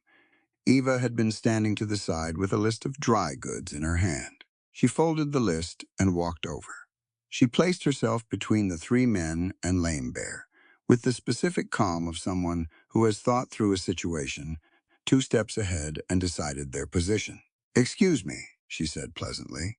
"I want to be sure I understand your objection. You're suggesting that one man's labor is more legitimate than another's based on his heritage. Is that the argument?" The man blinked. He'd been prepared for a confrontation, not a question. "I'm saying there's Indian work, and there's white man's work," he said, with slightly less confidence than he'd started with. "That's interesting," Eva said, "because the federal statute governing labor in organized territories doesn't make that distinction. It defines lawful employment as any contractual arrangement between consenting adults for services rendered in exchange for fair compensation, which is in fact exactly what's occurring here." She tilted her head. "Are you familiar with the 14th Amendment, ratified in 1868? Equal protection under the law. It applies in this territory. Lady, I don't know what it means," she said, still pleasantly, "that your discomfort with who is loading this wagon has no legal standing whatsoever, and that continuing to act on it in a public street could reasonably be characterized as intimidation, which does have legal standing against you." The man looked at her. He looked at Gideon, who was leaning against the wagon with his arms crossed, and an expression that was somewhere between neutral and entertained. He looked back at Eva. Then he looked at his 2 companions, who had both found something very interesting to examine on the other side of the street. He turned and walked away without another word. Eva turned back to the wagon. Lame Bear was already reaching for the next sack. She picked up her dry goods list and unfolded it. "Thank you," Lame Bear said, and he said it to her, not at the situation in general. She looked up at him. He was watching her with an expression she'd been trying to read since she arrived. Careful still, with that particular patience that had nothing passive in it. Now, she thought, she understood it better. It was the expression of someone who had survived a long time in circumstances that required constant assessment of who was actually worth trusting, as opposed to who merely said trustworthy things. "The law should protect people equally," she said. "When it doesn't, the people who know it have an obligation to say so." Lame Bear held her gaze for a moment. Then he nodded once, slowly, and reached for the next sack. On the ride home, Gideon came alongside her on the trail. They were in single file through a narrow section, and then the trail opened up and he pulled his horse even with Clover. "You cited the 14th Amendment to a grain hauler," he said. "He needed a specific reason to stop," she said. "Moral reasoning rarely provides one. Legal consequence usually does." Gideon was quiet for a moment. "Out west," he said, "a Winchester makes a woman equal to a man in firepower." He looked at her. "But your intellect and kindness are what raise you above the beasts." She sat with that for a moment. In Baltimore, that sentence would have landed differently. There was a version of it that was condescending, that phrased a woman's sharpness as exceptional, and therefore remarkable, as though the baseline expectation was dullness. She'd heard that version many times. This wasn't that version. He was saying it as a statement of observed fact, and he was applying it as equally as he applied everything else. The way he'd noted she'd hit the can with the rifle and attributed it to correct technique. The way he'd told Lame Bear his assessment of the trail conditions and expected it to be understood as professional information, rather than an authority relationship. "Thank you," she said. "Though I'd argue that firepower and intellect aren't competing measures." "No," he said, "they're not. That was my point." She looked at him. He was watching the trail ahead with his usual attention, but there was an ease to his posture she'd learned to read as something close to satisfaction. "I want to do something about the schoolroom," she said. "What about it?" "It's open 4 days a week," she said. "I looked through the window on the last trip. 14 children, 1 teacher, and from what I could see, she's working with materials from at least a decade ago. Some of the children aren't being served by the curriculum. Their needs are too varied for one teacher with outdated resources." She paused. I have a degree from Miss Whitmore's academy and 2 years of self-directed legal study. I could be teaching. Gideon was quiet for a moment. That's your choice to make, he said. If it's what you want to do with your time here, I'll support it however's useful. I might need some materials. Books, primarily, and possibly some afternoons in town. We can arrange that, he said. She'd expected more friction. She wasn't sure why he'd been consistent enough by this point that she should have stopped expecting friction. Old habits died slowly. The women, too, she said. Not just the children. He glanced at her. Mrs. O'Connell mentioned there are several women in town who can't read well enough to understand the documents they're being asked to sign, she said. Lease agreements, purchase contracts, legal instruments that directly affect their property and their lives, and they're signing them without comprehension, because they've been given no tools to do otherwise. That's true, he said. It's also exactly how Clay's operation functions, she said. Illegible documents, complex language, pressure to sign quickly. It works because people don't have the education to see what they're agreeing to. She straightened in the saddle. I intend to fix that. At least locally. At least for whoever will come. Gideon looked at her for a long moment. Eva, he said. It was the first time he'd used her given name. She didn't think he noticed he'd done it. When you leave in 6 months, this valley is going to notice the absence. She didn't know what to do with that. So she looked ahead at the trail and said nothing, and let the horses carry them home. The afternoon was clear and cold, and after the supplies were unloaded, she stood in the yard and looked at the mountains and thought about what he'd said. 6 months, the legal minimum, the term of the contract. She'd been treating it as a fixed point, the end of the arrangement, the place where the structure terminated, and she'd reassemble her life from whatever materials were available. Return east. Figure out what came next in a world that had been completely rearranged in the space of 3 weeks. She still intended that. She wasn't reconsidering the basic structure, but she was beginning to understand that what she built here in 6 months would outlast her departure in ways she hadn't accounted for. The women she taught would keep their knowledge after she left. Lame Bear would still work this ranch. Mrs. O'Connell would still be here, with whatever extra ground she'd found under her feet. The schoolroom would have different books. Impact wasn't contingent on permanence. She'd known that intellectually. She was learning it in the body now. She went back inside. Gideon was at his desk in the study, looking at a map he'd spread across the surface. She could see it was a topographical survey, the canyon system, she thought, from the contour markings. He looked up when she came in. I want to look at Clay's debt instruments again tonight, she said, the ones in the second folder. I think I've narrowed the mechanism to one of the 3 options I identified. The notary fraud, he said. She stopped. You came to the same conclusion. The seal isn't registered in Wyoming or Maryland, he said. I checked the registry in Cheyenne 2 months ago. It doesn't exist. He looked at her. Which means every document bearing it is technically unwitnessed under territorial statute. Which means it's unenforceable. Yes, she said, feeling the clean satisfaction of a logical chain completed. But proving it requires finding the source of the seal. Someone made it. Somewhere there's a physical instrument, a seal press, that corresponds to that stamp. She sat down across from him. And I'd be willing to bet that the Falcon stamp appears on every fraudulent document Clay has used in the last 3 years. Not just my father's. Gideon looked at her steadily. If that's true, he said, we don't just clear your father's debt. We invalidate every fraudulent claim he's filed in this territory. Exactly, she said. Which is why we need to find the press. They worked for 3 hours. The map, the documents, her notes from the law books, his knowledge of the territory's geography, and Clay's known movements over the past 2 years. They were building something. She could feel it taking shape. The outline of a case solid enough to take to the territorial marshal. It required sitting across a desk from each other for 3 hours in close concentration. Their heads occasionally both bent over the same document.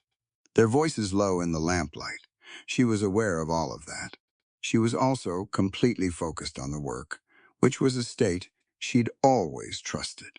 When the problem was real enough, the mind went there entirely and let everything else wait. At some point, Mrs. O'Connell appeared in the doorway, looked at the two of them, set a pot of coffee on the edge of the desk without comment, and disappeared again. Around 9 o'clock, Eva sat back and pressed her fingers to her eyes. The physical seal is somewhere in Red Springs or within a day's ride, she said. Clay wouldn't trust it at a distance. He needs it accessible for ongoing operations. Agreed, Gideon said. His office in the land registry building? Too obvious, Gideon said, and too accessible to the clerk. I'd look at his private holding. He has a property about 4 miles east of town. A timber operation on the surface.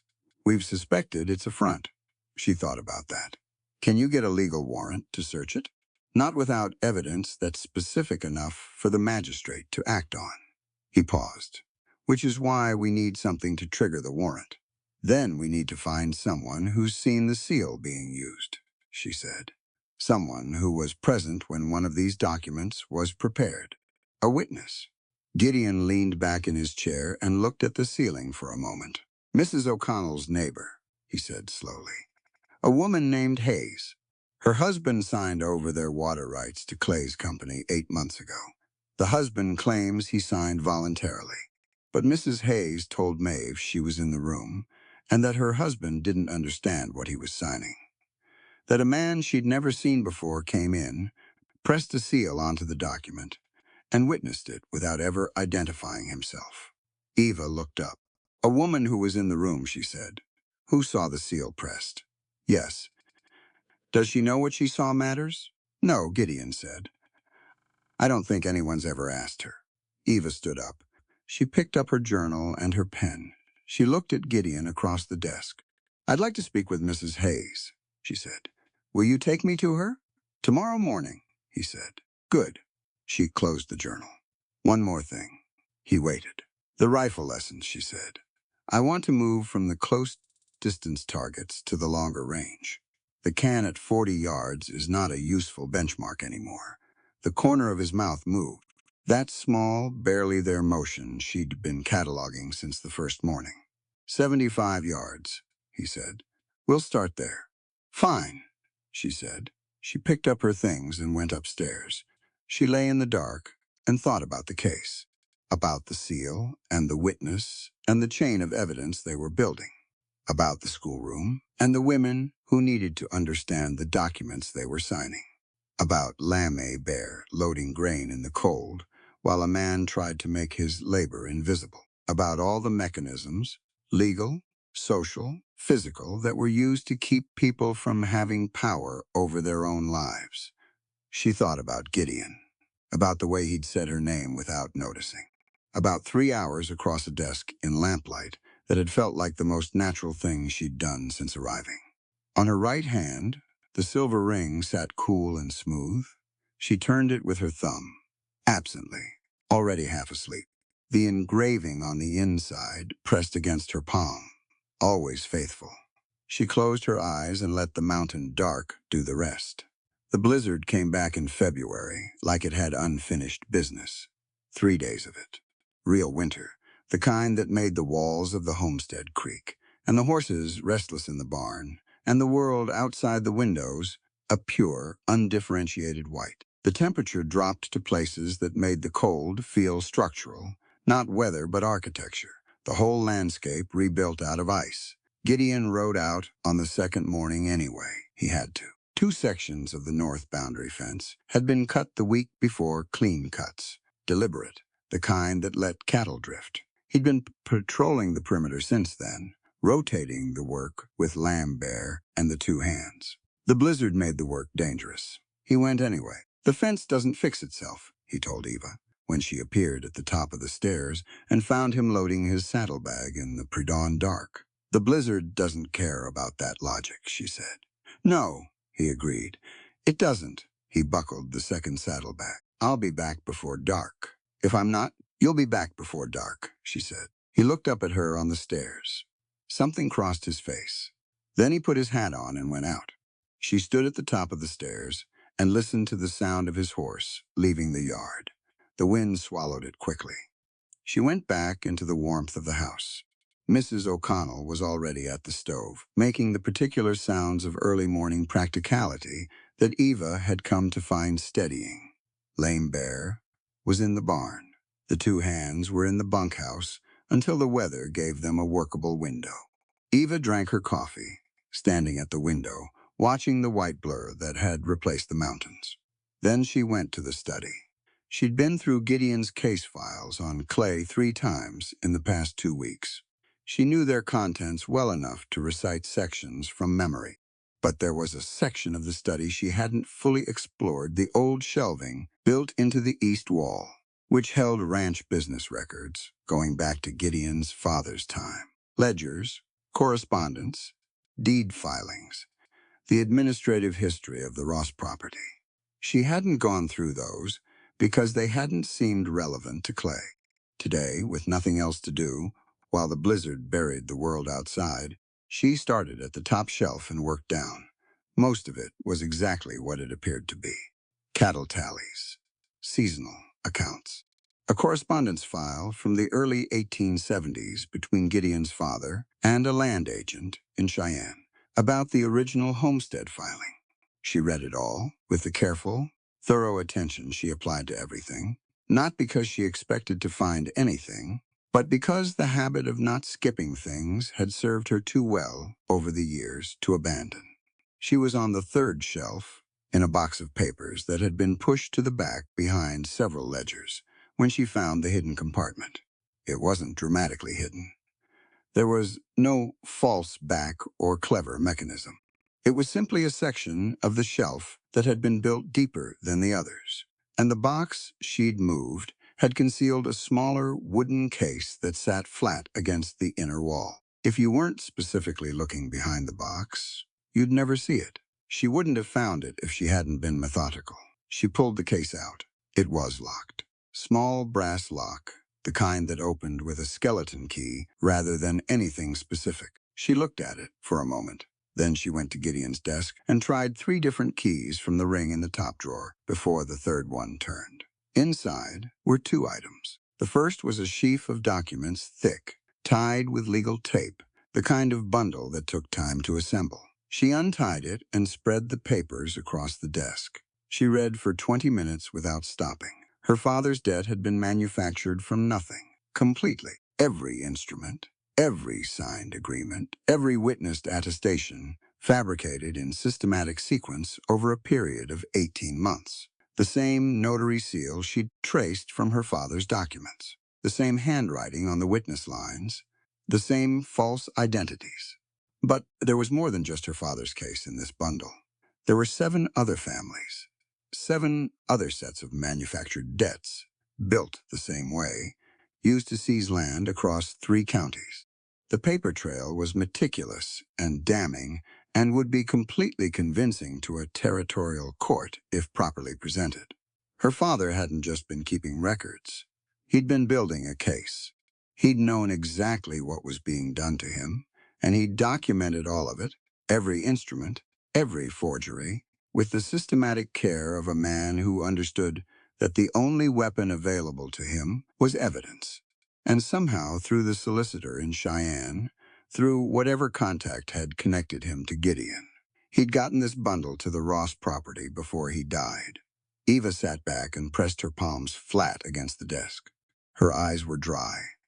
Her hands were completely steady. She was angry in a way that went very deep and very quiet.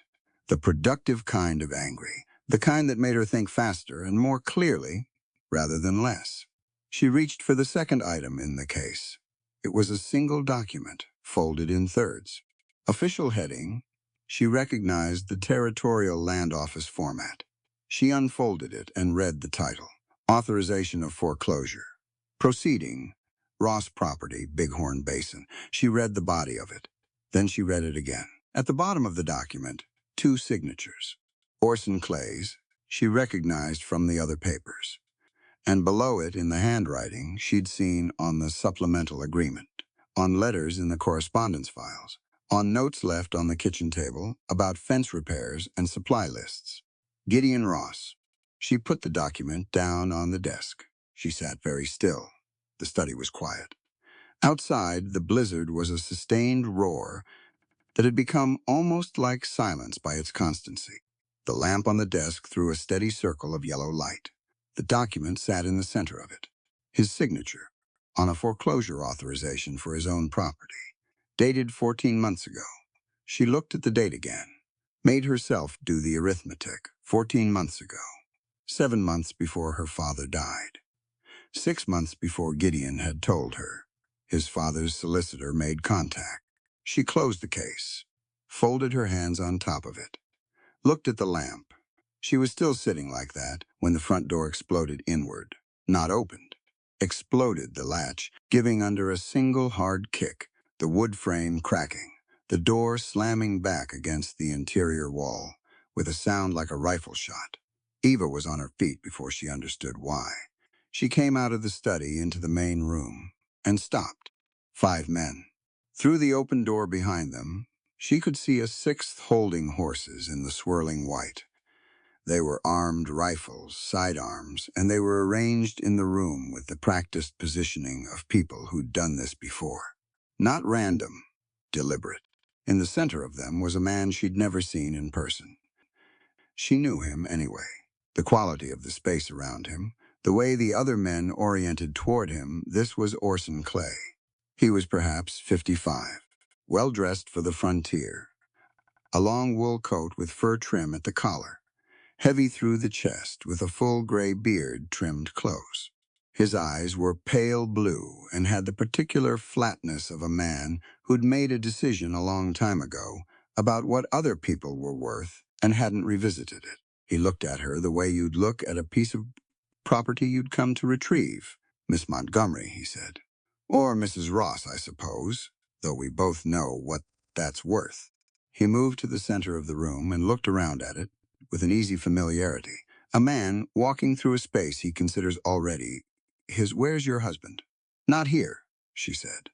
"I know," he said. "I arranged that." He smiled. It was a competent smile. No warmth in it at all. "You've been busy in Gideon's study. I have eyes in this valley. You've been asking questions, meeting witnesses, building something you think is a case." He shook his head. "You're a smart woman," misdirected, "but smart." She said nothing. "You think Gideon is your savior," Clay said. His voice had an almost conversational quality, as if he were pointing out an error in someone's arithmetic. "He used you as bait to claim the silver deposit beneath your family's land." She looked at him. She thought about the document on the desk, his signature next to Gideon's. She thought about the logic she'd been running since she found it, the lines of inference she'd been tracking.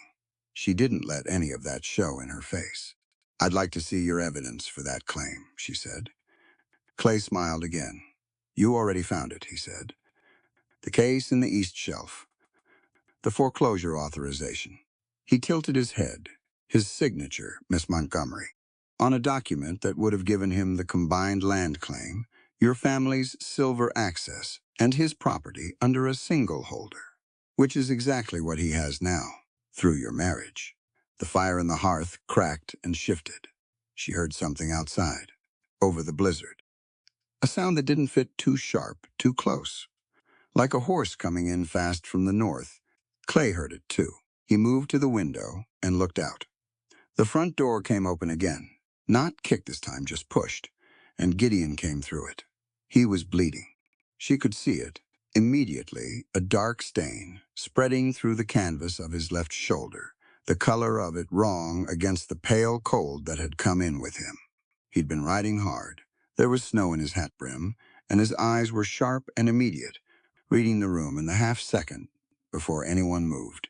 His gaze went to her first, checking. Then to Clay. "Clay," he said. His voice was flat. "You look like you've had a difficult morning," Clay said pleasantly. He moved to Eva's side and put his hand on her arm, not grabbing yet, just there. "We were just discussing your business arrangement with the Montgomery estate." Gideon's eyes dropped to Clay's hand on Eva's arm. His expression didn't change, but something behind his eyes went very still. "Take your hand off her," he said. "I don't think I will," Clay said. He produced a revolver from his coat pocket, not rushing it. Casual, the way you'd take out a watch to check the time. He pressed the barrel to Eva's temple. "I think we're going to have a conversation about the papers in your east shelf, and then we're going to come to a reasonable accommodation." Eva stood completely still. Her eyes were on Gideon. He was looking at her. His face was controlled and careful, and she could see him calculating the room, the men, the angles, the variables, doing it fast and without visible motion. His right hand was loose at his side, too far from his sidearm to draw before Clay could fire. She watched him understand the math. One of Clay's men moved to the study doorway. "The case is in here," he called. "Bring it out," Clay said. He hadn't moved the revolver. Eva was thinking. She was always thinking, even now. With cold metal against her temple and Gideon bleeding through his coat, 12 feet away and 5 armed men between them. Maybe especially now. The lamp.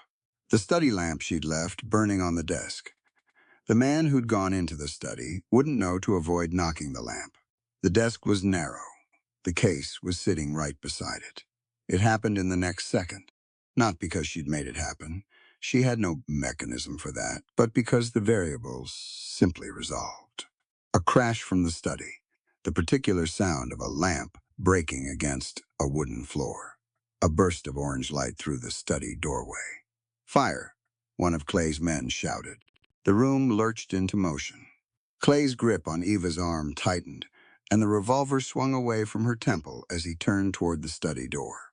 Eva drove her elbow back sharp, direct the way Gideon had shown her the geometry of close-range defense, during a lesson she'd thought was theoretical, and Clay staggered sideways. The room became noise and smoke, and the particular chaos of men, without a clear plan reacting to an unexpected variable. She saw Gideon move toward her, and then Clay recovered and had the revolver up, and the room was filling with smoke from the study doorway, and someone was shouting, and she saw Gideon's calculation change, saw him decide. And he reversed direction, driving toward Clay instead of her.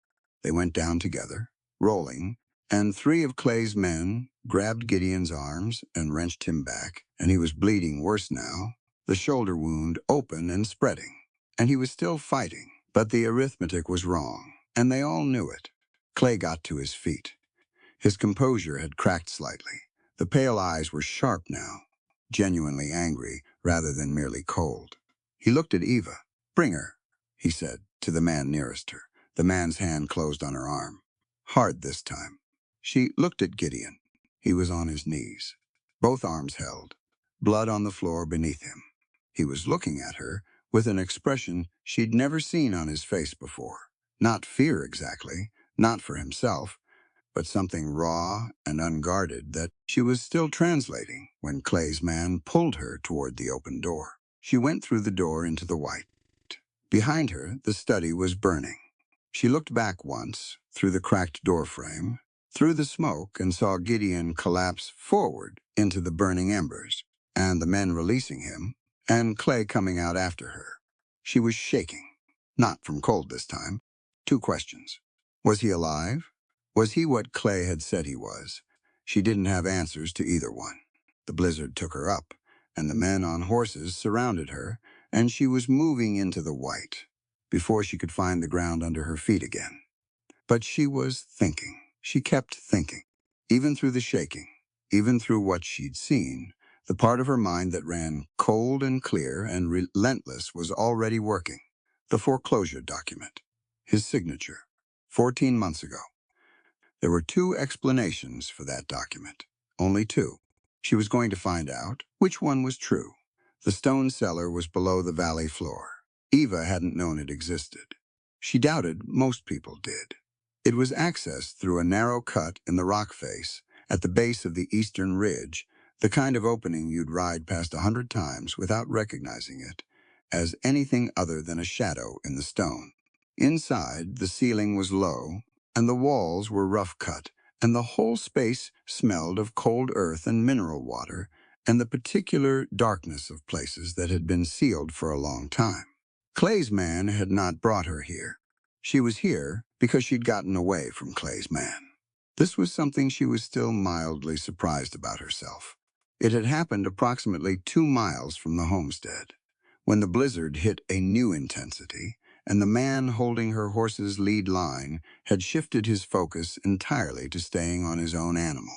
A window of perhaps 15 seconds.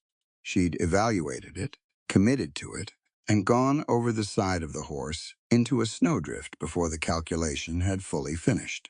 She'd run through the white, blind, in the direction she thought was east, because her mental map of the valley told her east was toward the ridge and the ridge was away from Clay's riders.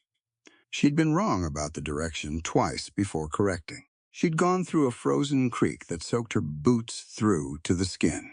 She'd found the cut in the rock face entirely by accident, by running into the ridge with her hand out and feeling the opening. Inside, she'd stopped. She'd sat down on the stone floor in complete darkness and checked herself for injuries, and found only bruises and the soaked boots and a cut on her palm from the creek bank. Then she'd sat in the dark and waited. She was very cold. The cellar cut the wind, but not the temperature. Her wet boots were conducting cold into her feet in a way that was becoming genuinely dangerous. She took them off and wrapped her feet in the wool shawl from under her coat. She'd worn it, doubled across her chest against the blizzard, and sat with her arms around her knees and listened to the storm howl above the ridge and thought. She thought about Gideon collapsing, the particular way he'd gone down forward, into the embers, which told her the strength had genuinely left him, rather than that he'd chosen to go down. Too much blood from that shoulder wound. The fight had cost him what he had. Whether it had cost him everything, she didn't know. She sat with not knowing for a while. It wasn't comfortable. She'd always been better with problems she could actively work on. The state of suspended uncertainty was harder. So she thought about the document instead, the foreclosure authorization. His signature next to Clay's. She built the two explanations as arguments, giving each one the same weight, the same rigor. The first, Gideon had been working with Clay, had used her father's situation and her own arrival as a mechanism to secure the combined land claim, had manufactured the appearance of principles, the supplemental agreement, the careful protections to maintain her cooperation while the scheme played out. She examined that argument for every weakness. It had significant ones. If Gideon wanted the silver claim through fraud, he had simpler mechanisms available. He didn't need a genuine supplemental agreement with real legal protections. He didn't need to teach her to shoot and read law and build a court case against Clay.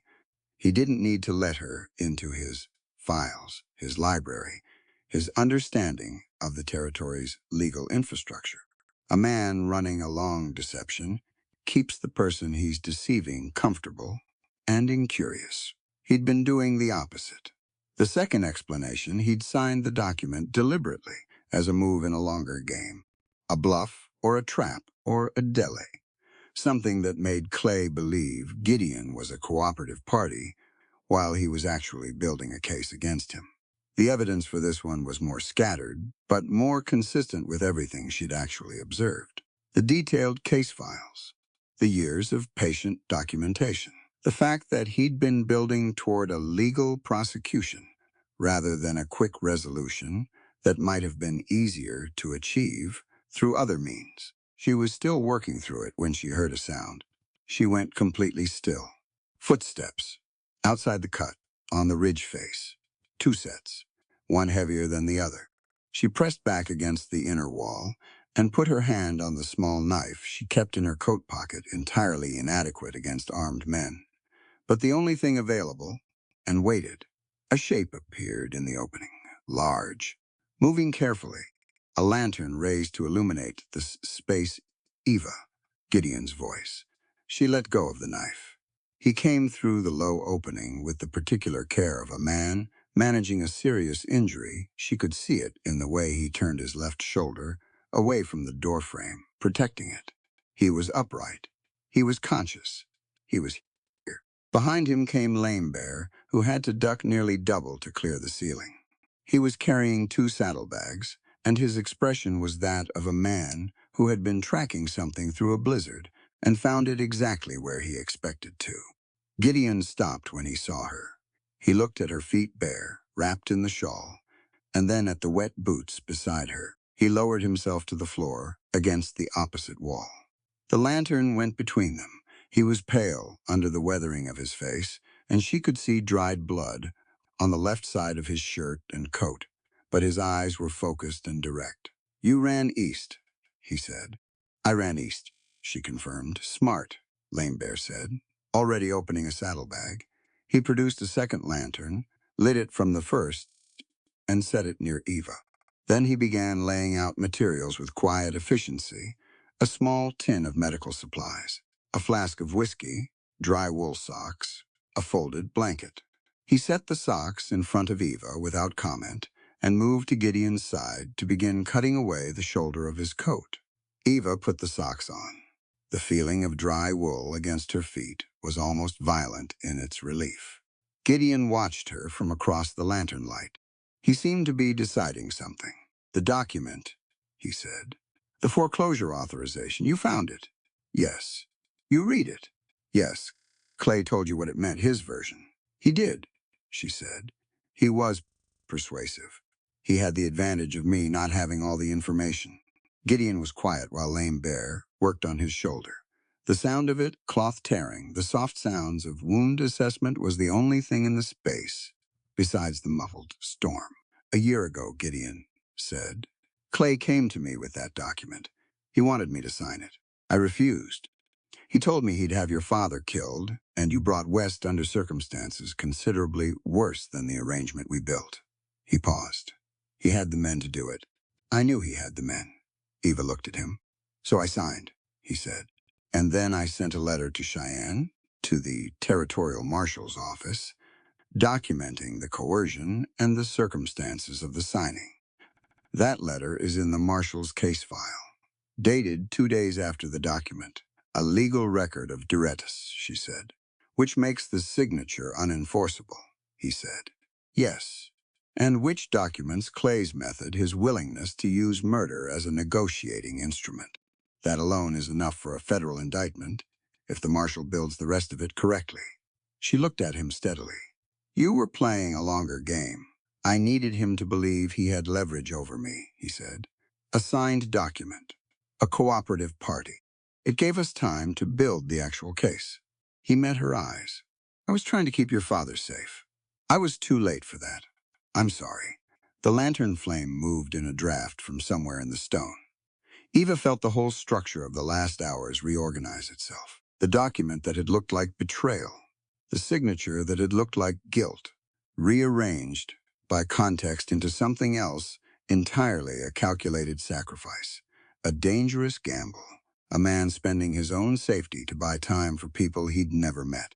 "You signed away your own property," she said, "on a legally coerced document.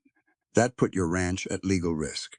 "Yes," he said, "to protect a family you'd never met and had no obligation to." "That's about right." She looked at her hands for a moment, at the silver ring on her right hand. Then she looked back up at him. "Why didn't you tell me?" she said. "Because when you arrived, you had no reason to trust me," he said. "And telling someone trust me, the evidence of my guilt actually proves my innocence is not a compelling argument when the evidence is sitting in your own shelf." She almost smiled. "That's true. I planned to tell you," he said, "when we had enough built that the trust wouldn't need to rest on my word alone." He paused. "I didn't account for Clay moving this fast." Lame Bear had finished with the shoulder and was wrapping it with the controlled competence of someone who had dealt with wounds in the field many times. He said nothing. He let the conversation happen in his presence with the same easy absence of judgment he brought to most things, which Eva had come to understand was a specific kind of intelligence, knowing when your presence is best made light. She stood up. She crossed the small stone space to Gideon's side. She crouched down to his level. She looked at his shoulder. at Lame Bear's clean bandaging, at the color in Gideon's face, which was still too pale but steadier than it had been when he came through the door. "Let me see," she said. He didn't argue. He let her look at the wound, the entry site, the bandaging, the range of motion when she gently tested the joint. She'd read enough field medicine to know what a serious injury looked like versus a dangerous one. This was serious. It wasn't going to kill him tonight. She adjusted the bandaging at one edge where the pressure was uneven, her fingers on the work, careful and close. This was different from fear. She'd touched him before, in incidental ways, the close quarters of rifle lessons, the passing of documents across a desk. This was deliberate. Her hands on the fact of his injury, which was also the fact that he'd come through a blizzard with that injury to find her. "I owe you an apology," she said. "No," he said. "I doubted you," she said. "For about 4 hours," he said, "based on credible evidence." "That's not doubt. That's reasoning." She sat back on her heels and looked at him. "True trust is built through action," she said. Not to him particularly. More like thinking out loud. "Yes," he said. "It usually is." Lame Bear handed Gideon the whiskey flask. He took a long pull from it and handed it back without comment. "Clay has the document bundle from the shelf," Eva said. Her mind was moving again forward into the problem. "He thinks he's neutralized the case, but he doesn't have the marshal's file in Cheyenne?" "No," Gideon said. "He doesn't. And Mrs. Hayes," she said. "She's still in Red Springs. She's still a witness." "As long as Clay doesn't know she's a witness," Gideon said. "He doesn't," Eva said. "We haven't told anyone about her yet. She's still unknown to him." She looked at Lame Bear. "How quickly can we get word to Cheyenne?" Lame Bear considered it. 2 days, if the pass is clear. 3, if it's not. "And the marshal?" "If Gideon sends the right letter," Lame Bear said. "1 day after the letter arrives." Eva stood up. She looked at Gideon. He was watching her with the focused attention he brought to serious problems. Not a man who'd just ridden through a blizzard with a shoulder wound to find her. A man planning his next move with whatever was available. She recognized the look. She'd been wearing it herself for the last 4 days. "Can you write?" she asked. "With your right hand, the shoulders on your left, I can write," he said. "Then we write the letter tonight," she said. "Everything. The coercion documentation, the witness account, the false notary seal, the 7 families. All of it. We send Lame Bear out when the storm breaks." Gideon looked at her for a moment. Then he reached into his right coat pocket and produced a folded piece of paper. He held it out to her. She took it, unfolded it. It was a letter, already written, addressed to the territorial marshal in Cheyenne. The date was this morning. He'd written it before he rode out to the fence line, before the ambush, before everything. She read it quickly. It was comprehensive. Every legal thread they'd built over the past 3 weeks, organized into a coherent prosecution argument. The coercion documentation, the false seal, 7 families of evidence, a request for a federal warrant. She looked up at him. "You wrote this morning," she said. "I thought we were close enough," he said. "I wanted it ready." She looked at the letter, at his handwriting, the careful, deliberate hand she knew from the supplemental agreement. From notes left on the kitchen table. "You've been protecting people," she said, "for a very long time, before any of them knew they needed it." He didn't answer. She wasn't sure he had a clean answer for that one. She folded the letter back along its original creases. "Lame Bear," she said. "I'll leave when the wind drops," he said. "Already repacking the saddlebag. Already preparing." She handed him the letter. Then she turned back to Gideon, sat down beside him, not across the space, but next to him against the same wall, close enough that their shoulders nearly touched. She pulled the blanket across both of them, practical, against the cold, and looked at the lantern flame. He didn't move away. He didn't make anything out of it. They sat together in the stone cellar while the blizzard ran itself out above them, and Lame Bear readied himself to ride, and the lamplight held steady in the cold air, and the letter to Cheyenne sat in a saddlebag, waiting to become the mechanism that ended this. Tell me something, Eva said. What? He said. The foreclosure authorization, she said. When you signed it, you knew it might not work. The bluff might have failed. Clay might have moved against the ranch anyway. Yes, he said. I knew that. You signed it anyway. Yes. She was quiet for a moment. That was brave, she said. Not flattery. A fact stated as such. He was quiet beside her. She felt him breathe. It was necessary, he said. It's not the same thing. Sometimes it is, she said. The storm moved above them. The lanterns burned. Somewhere to the west, Red Springs sat under the same white sky, and Orson Clay sat in it, believing he'd won the day's hand. He hadn't. He'd made the mistake men like him always eventually made. He'd looked at the people in his way and seen obstacles rather than opponents. He'd taken the document bundle and believed it was the case. He hadn't understood that the case was in the people, in Gideon's careful years of work, in Lame Bear riding through blizzards, in Mrs. Hayes waiting in Red Springs, not knowing yet that what she'd seen mattered, in a woman from Baltimore who fell off a horse and got back on, who read geological surveys on trains, who drove her elbow into a land baron's ribs in a burning room, and ran east into a blizzard and found a stone cellar in the dark. The storm broke toward morning. Lame Bear left before first light. The news of Gideon's death reached Red Springs before they did. Clay had sent it ahead. A rider, fast, with a story already shaped and polished, Gideon Ross, killed in a fire at the homestead. The property disputed. The widow, if she even survived the storm, had no legal standing without her husband's name backing the claim. Eva heard the story from Mrs. O'Connell, who had heard it from the wife of the grain merchant, who had heard it shouted in the street. They were in Maeve's kitchen, a small house on the south edge of town, tight and warm, smelling of bread and wood smoke. Eva sat at the table with her hands wrapped around a cup she hadn't drunk from. Gideon was alive and recovering at Lame Bear's winter lodge 2 miles east of town. She knew this. She was the only person in Red Springs who did. She intended to keep it that way. For now, they're saying Clay's men will be at the land registry. First thing, tomorrow morning, Maeve said. She was standing at the stove. She wasn't pretending to cook. She was just standing there.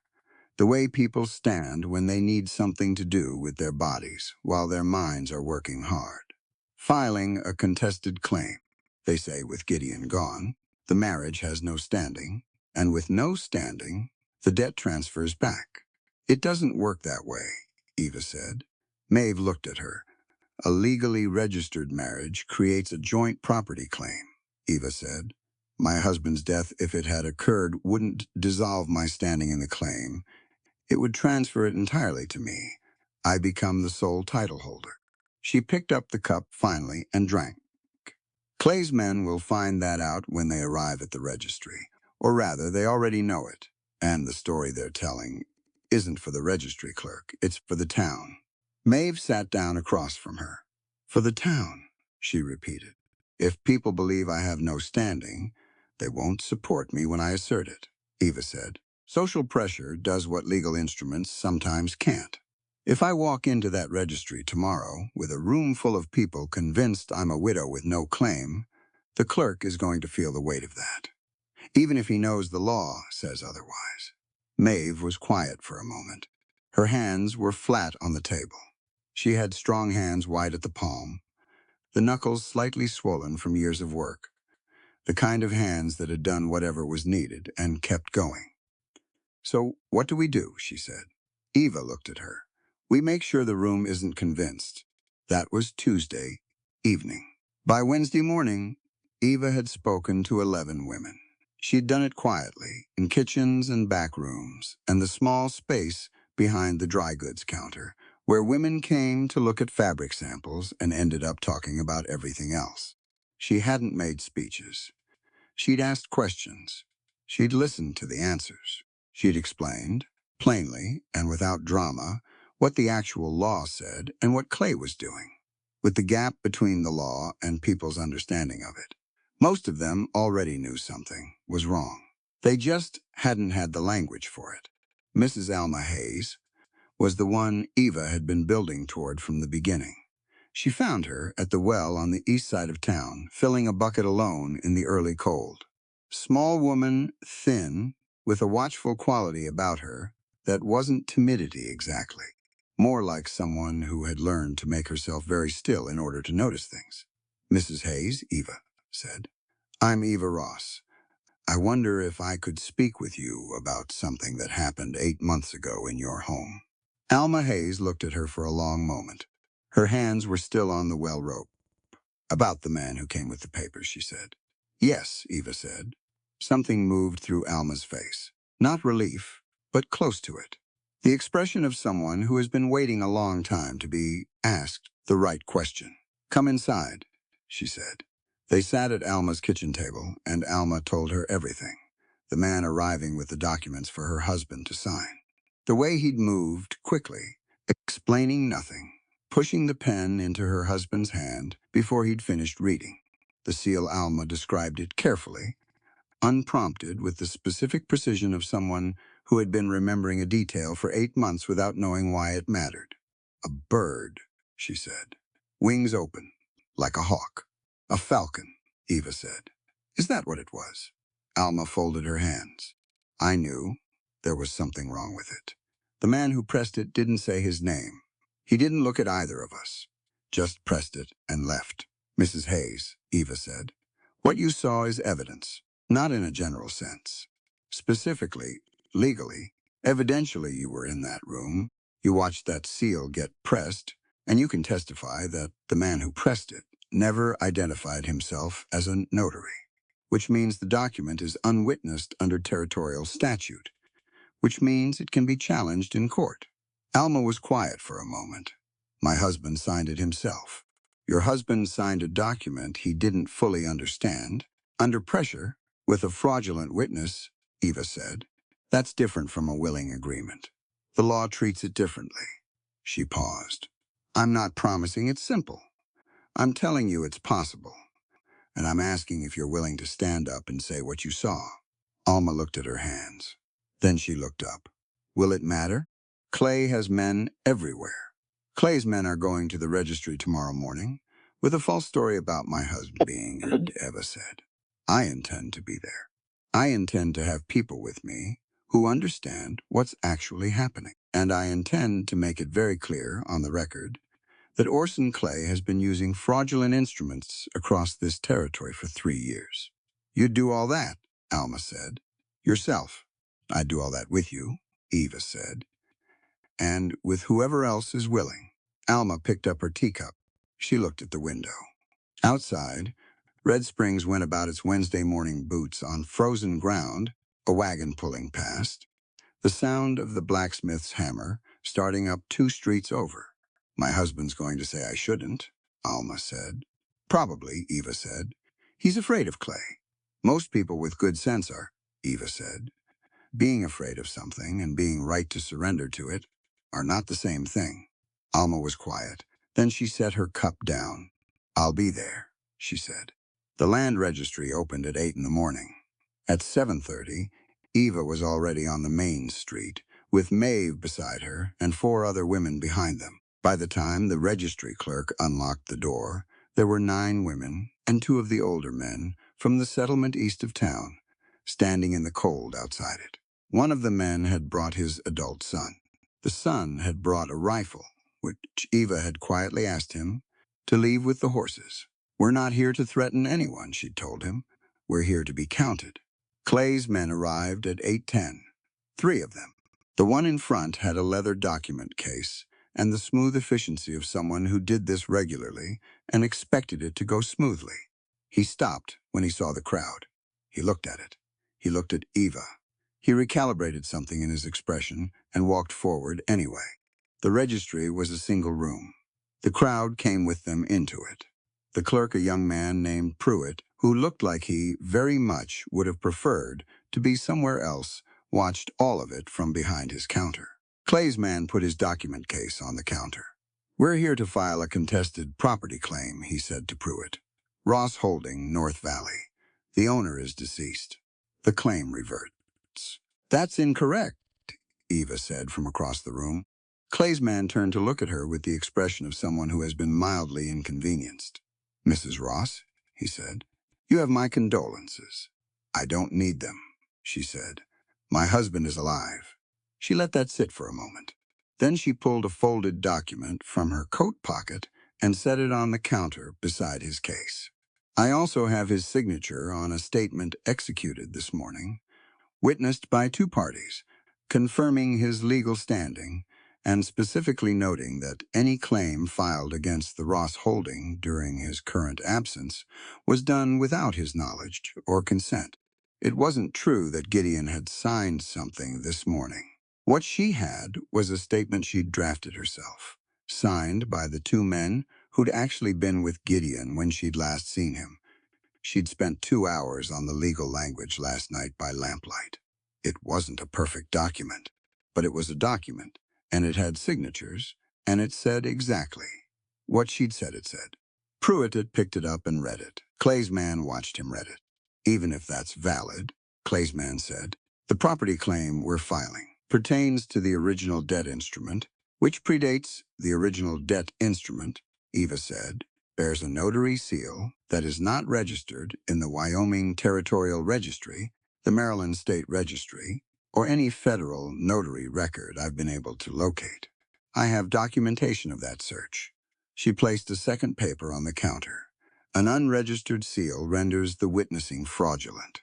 A fraudulent witness renders the document legally unexecuted. An unexecuted document has no standing as a debt instrument."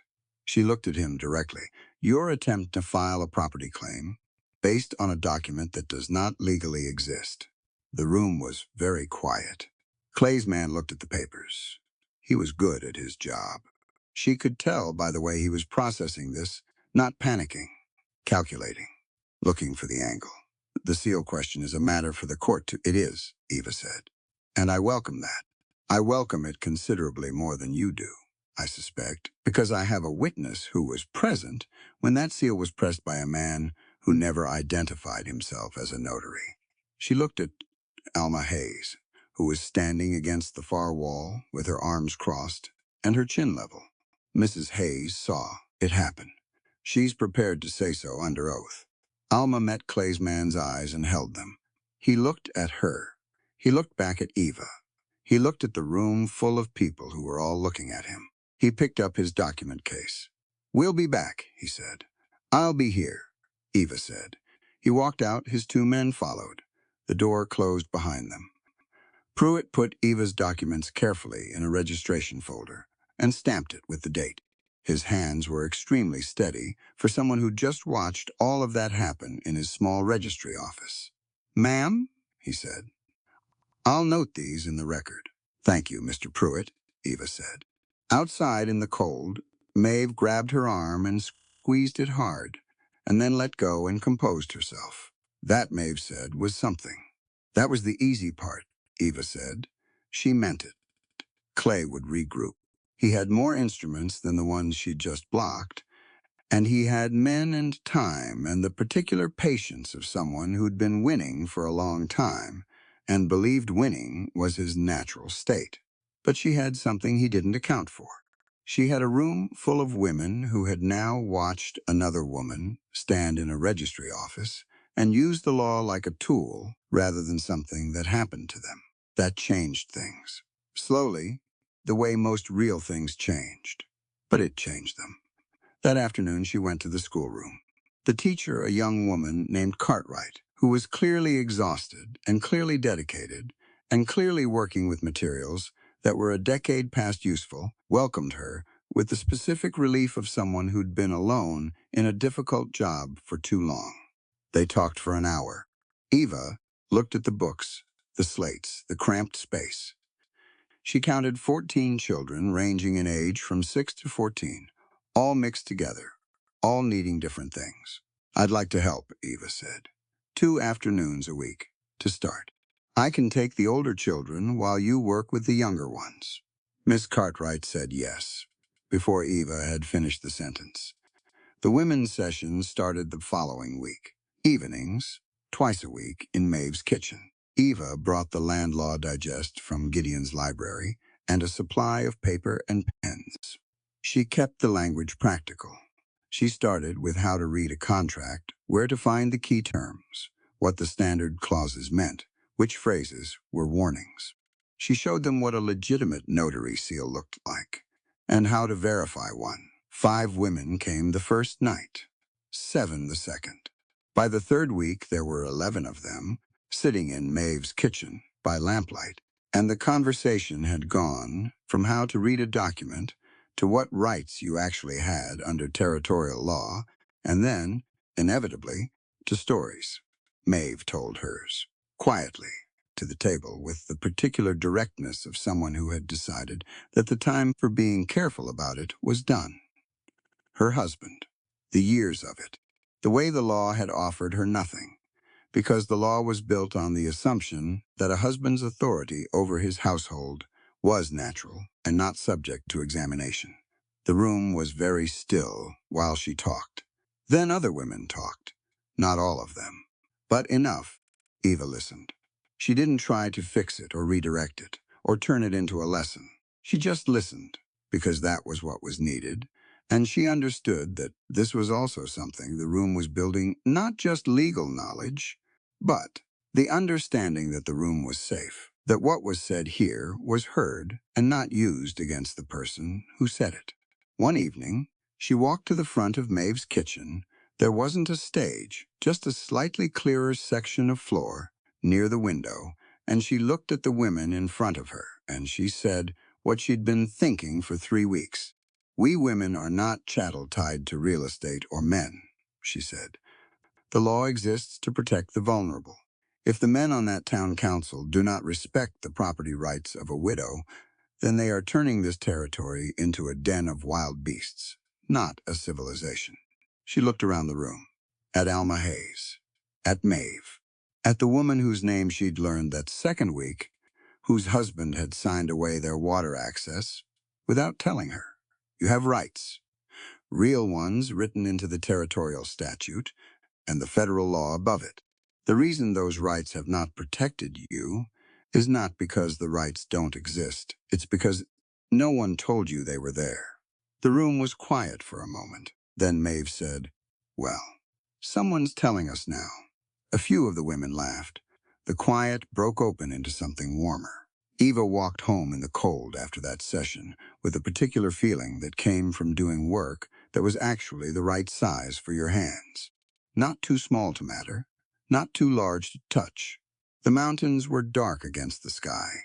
No storm tonight, just the cold and the stars, and somewhere east of town, Gideon getting stronger by the day, already arguing with Lame Bear about when he was fit to ride. She'd visited twice. She hadn't told him about the registry. Not yet. She would. She'd tell him all of it. But for now, it was hers. The 11 women in Maeve's kitchen, the children in the schoolroom, learning things that would stay with them. The legal record in Pruitt's registry, with her name on it, holding the line.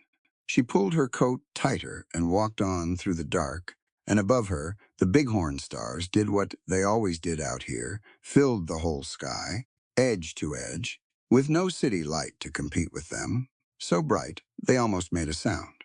Gideon came back on a Thursday. He rode in from the East Lodge just after noon, Lame Bear behind him. Eva was at the schoolroom when she heard the horses. She looked out the window and saw them crossing the main street, Gideon upright in the saddle, his left arm still favoring the shoulder, but his posture otherwise exactly as it always was, unhurried, straight, reading the street the way he always read every space he moved through. She finished the sentence she was explaining to a 12-year-old girl about land measurements, and then excused herself. He was tying the horse outside the registry when she walked up beside him. He looked at her, took in her face, her coat, the particular quality of her expression, which she knew was giving away more than she intended. "You've been busy," he said. "Somewhat," she said. They walked inside together. Pruitt handed over the registration folder without being asked and stood back while Gideon read through it. Eva watched him read. He turned a page. "Read the second document, then the third, which was Alma Hayes's written account, which Eva had helped her draft and get notarized by the one legitimate notary in Red Springs. He set the folder down on the counter. "You held the registry," he said. "Someone had to," she said. He looked at her for a long moment. The scar on his jaw caught the window light.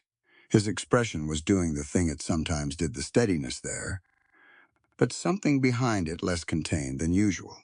He looked back at the folder. "Clay knows you did this." "Clay knows," she agreed. "He's going to move. My guess is he moves soon. He can't let the registry hold. The warrant from Cheyenne will follow. And once that arrives, he loses the legal window entirely." "The warrant arrives Friday," Gideon said. She looked at him. "Lame Bear made it through." "Made it through and came back with the marshal himself," he said. "He's riding in from the south with 4 deputies. He'll be here by midday Friday." Eva was quiet for a moment. Then, "Clay has 1 day," she said. "Yes," Gideon said, "which means we do too." They went over it that evening. Gideon, Eva, Lame Bear, and the territorial marshal's advance rider, a lean, methodical man named Briggs, who had been waiting in Red Springs for 2 days without identifying himself, and who turned out to have been watching Clay's movements the entire time. Briggs had information they didn't. Clay's men had been moving equipment out of the timber operation east of town for the past 48 hours. Not all of it enough to look like normal operations, but Briggs had watched a specific crate go into a wagon the night before, a crate the size and weight of a seal press, covered in canvas and driven north. "He's moving the press," Eva said. "North means Bighorn Canyon," Lame Bear said. He was looking at the map Gideon had unrolled on the table. "There's only one trail north that a loaded wagon can use this time of year. The Canyon Road. He's running," Gideon said, taking the press, and whatever else he can't leave behind, and going north toward the Montana territory line. "If he crosses into Montana with the press, we lose the physical evidence," Eva said. "The documents we have can establish the forgery in court, but the actual instrument is the clearest proof." Gideon finished. "Yes." Briggs looked at the map. "We can intercept on the Canyon Road if we move before dawn. Cut him off at the north end of the canyon before he hits the open ground. It'll be him, and however many men he has," Gideon said. "We counted 6 riders with the wagon last night," Briggs said. "Then 6 riders and Clay," Gideon said. "And us." He looked up from the map. He looked at Eva. She met his eyes and said nothing, because she could see him about to say something about her staying behind, and she was not going to have that conversation in front of Briggs and Lame Bear. He read her expression. He closed his mouth. "We move at 4, he said. It was still full dark when they rode out. The temperature was the kind that settled into your lungs like something solid. The horses moved quietly on the frozen ground, their breath rising white. Eva was on Clover, which Gideon had said nothing about, and which she had taken as permission. They reached the south entrance of Bighorn Canyon just as the sky was beginning to gray at the edge. The canyon was enormous, in a way that was different from seeing it at midday. The rock walls climbed 200 feet on each side, striped dark with the mineral lines Eva had noticed the first time through. At the north end, still a mile distant, the canyon narrowed before opening into the valley above. That was where the trail would be slowest, where a loaded wagon would have to pick its way through the tightest section. That was where they were going. They moved up the canyon floor at a walk, staying close to the west wall. Briggs was ahead, Lame Bear beside him. Gideon was at Eva's right. Nobody spoke. The cold and the dark and the enormous stone walls made talk seem beside the point. They heard the wagon before they saw it. The creak of a heavy load on frozen wheels. The sound coming from the north, which meant Clay had moved faster than expected. He'd started before dark and was already through the narrow section, already on the downslope toward them. Gideon signaled. Everyone stopped. He looked up at the canyon walls. Then he looked at Eva. She was already looking at the same thing he was. The east wall, at the point where it curved inward just before the narrow section, had a natural ledge running at roughly 40 feet. Above the ledge, visible even in the pre-dawn gray, was a massive cornice of packed snow. 3 weeks of storm had built it out from the rock face in a long horizontal shelf. It looked permanent, but she knew better. She'd read enough about snow mechanics on the train west to understand what that kind of cornice was and what it took to break it loose. Not much, under the right conditions. Aimed correctly. You see it, Gideon said quietly. I see it, she said. Clay's wagon came around the canyon curve with its 6 riders spread around it, lanterns swinging. Clay himself was visible in the wagon seat. Mrs. Maeve O'Connell was not visible, which meant either she was in the wagon bed or Clay had made a calculation Eva hadn't anticipated. Then she saw her, mounted between 2 of Clay's men, her wrists tied to the saddle horn. He'd taken Maeve from her house sometime in the night. Gideon's hand tightened on his reins. Briggs said, very quietly, from the other side, "We hold until I signal." They let the wagon come down to the point where the canyon widened. Let Clay see them. That was the plan, show enough presence that he stopped. That he didn't try to ride through. That he came to the confrontation they needed him to come to. A confrontation on their ground, in daylight, witnessed. Clay saw them. He raised his hand and the wagon stopped. The 6 riders arranged themselves around it. Clay stood up in the wagon seat. Even from 50 yards, his voice carried cleanly in the canyon. "Deputy," he called, "you've wasted a cold morning. Whatever papers you have won't survive the review of the proper authorities." "The marshal arrives at noon," Gideon called back. "You can explain the seal press in that crate to him personally." A silence. Clay was calculating. She could see it, even at this distance, the slight stillness of a man running numbers. Then he moved. He stepped down from the wagon seat and walked to where Maeve was sitting her horse. He pulled her down from the saddle with a roughness that made Eva's jaw tighten. He stepped behind Maeve, arm across her chest, and his revolver came up. "Then we have a different conversation," Clay called. Briggs said something under his breath. Gideon's hand dropped to his sidearm and then stopped. 50 yards. Maeve directly in the line.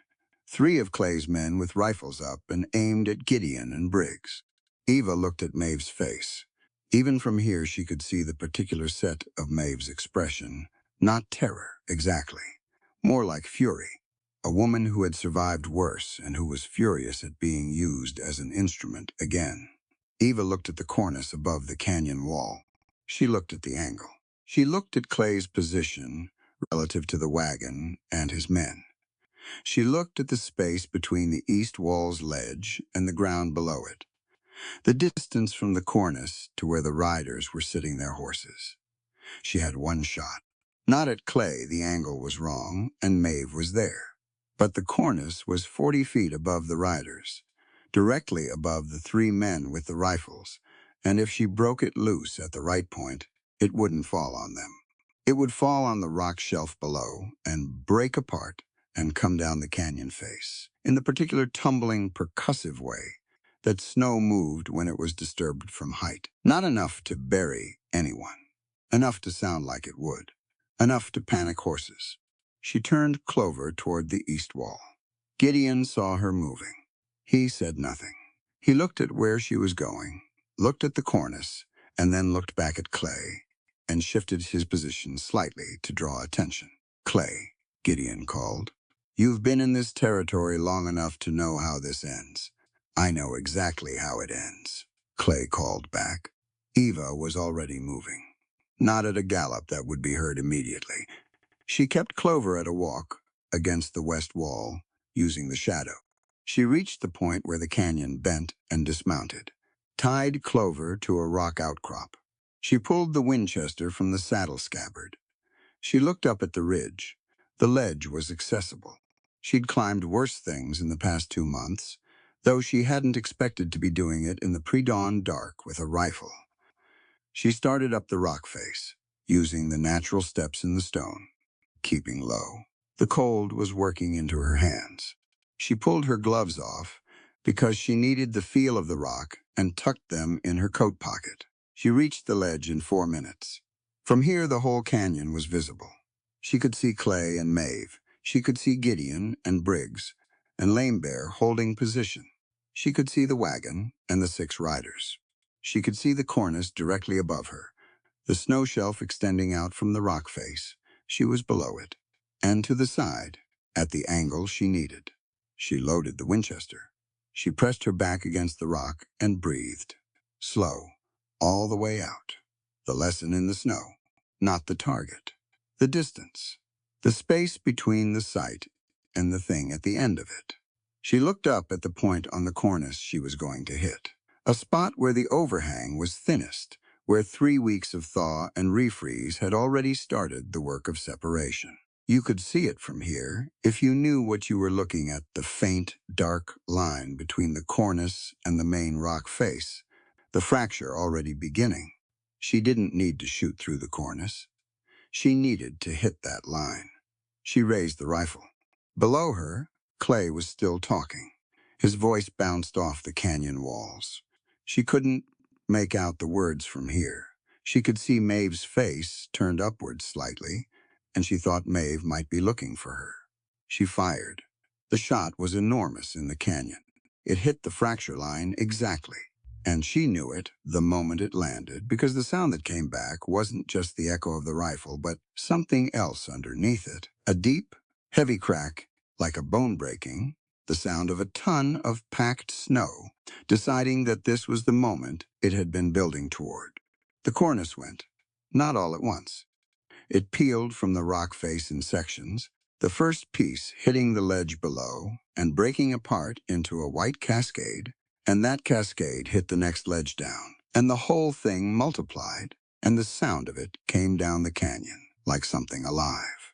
A sustained roar that the rock walls threw back at themselves until it was coming from everywhere at once. The horses went first. She heard them before she could see what was happening, the specific, chaotic sound of horses that have decided the current situation is unacceptable and have taken independent action. All of them, Clay's riders, the horses in a line at the canyon wall, all of them spinning and shying, and 2 of them bolting outright down the canyon in the direction they'd come from, their riders going with them, whether they wanted to or not. The 3 men with their rifles up suddenly had both hands occupied with their horses. The rifles went down. Maeve drove her elbow back. Eva saw it from the ledge, a small, furious motion. Exactly the angle Eva had used on Clay in the burning room. Clay staggered. His arm loosened. Maeve dropped and rolled and came up running, low and fast toward the canyon wall and away from the horses. Gideon was already moving. She watched him come across the canyon floor at a dead run, going directly at Clay, who had recovered and raised the revolver and fired once and missed.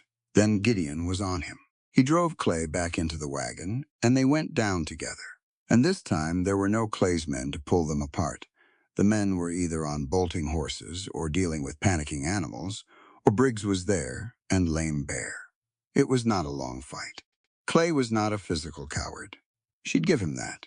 He came up swinging, and he was heavy, and he'd clearly been in fights before. But Gideon had spent his adult life working this land, and whatever the shoulder wound had cost him, it hadn't cost him this. And the fight went the way fights go when one person has decided it's ending now, and the other person has run out of variables. Clay went down. He stayed down. Briggs had his men and 2 of Clay's riders who hadn't managed to flee on their horses. Lame Bear was already at the wagon, pulling back the canvas from the crate.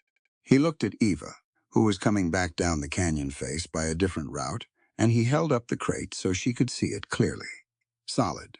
Intact. The seal press inside. Maeve was standing against the canyon wall, with her wrists free. She'd gotten the knot loose herself, of course, and her arms crossed, and an expression on her face that was mostly anger and somewhat satisfied. Eva walked to her. "Are you hurt?" "He's going to be," Maeve said, looking at where Clay was sitting on the ground with Briggs's deputy beside him. "He is," Eva agreed. Gideon came across the canyon toward them. He was breathing hard, and there was blood on his knuckle, and he was walking with the specific care of someone whose shoulder was making itself known again. He looked at Eva. He looked at the canyon wall above her, at the ledge, at the place where the cornice had been. He looked back at her. 75 yards, he said. The cornice was at 40, she said. The fracture line was at 75, he said. She thought about it. He was probably right. She hadn't measured. You could have told me what you were doing, he said. His voice was level even, but something behind it wasn't. You would have told me not to, she said. He looked at her for a long moment. Yes, he said. I would have.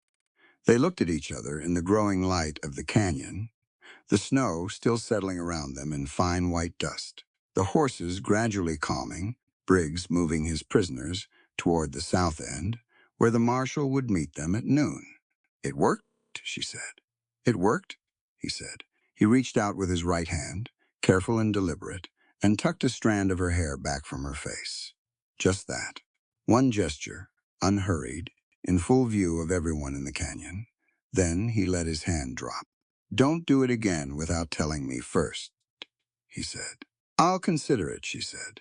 The corner of his mouth moved. That small motion she'd been cataloging since the first morning. The marshal arrived at noon exactly. He was a large, quiet man from Cheyenne who shook Gideon's hand and nodded at Eva and spent 2 hours going through the documents and the seal press before saying anything of substance. When he did speak, it was to Briggs, and what he said was that the case was the most complete he'd seen come out of a private investigation in 15 years on this circuit. He looked at Eva when he said it. She didn't take the credit. She spread it to where it belonged, Gideon's years of case building. Lame bears riding through blizzards, Alma Hayes' testimony, Maeve's willingness to stand in a registry office and be counted.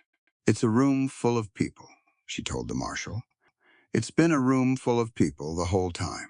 Clay was in custody by 2 in the afternoon. His 7 men who could be located were arrested by sunset. The seal press was in the marshal's evidence wagon.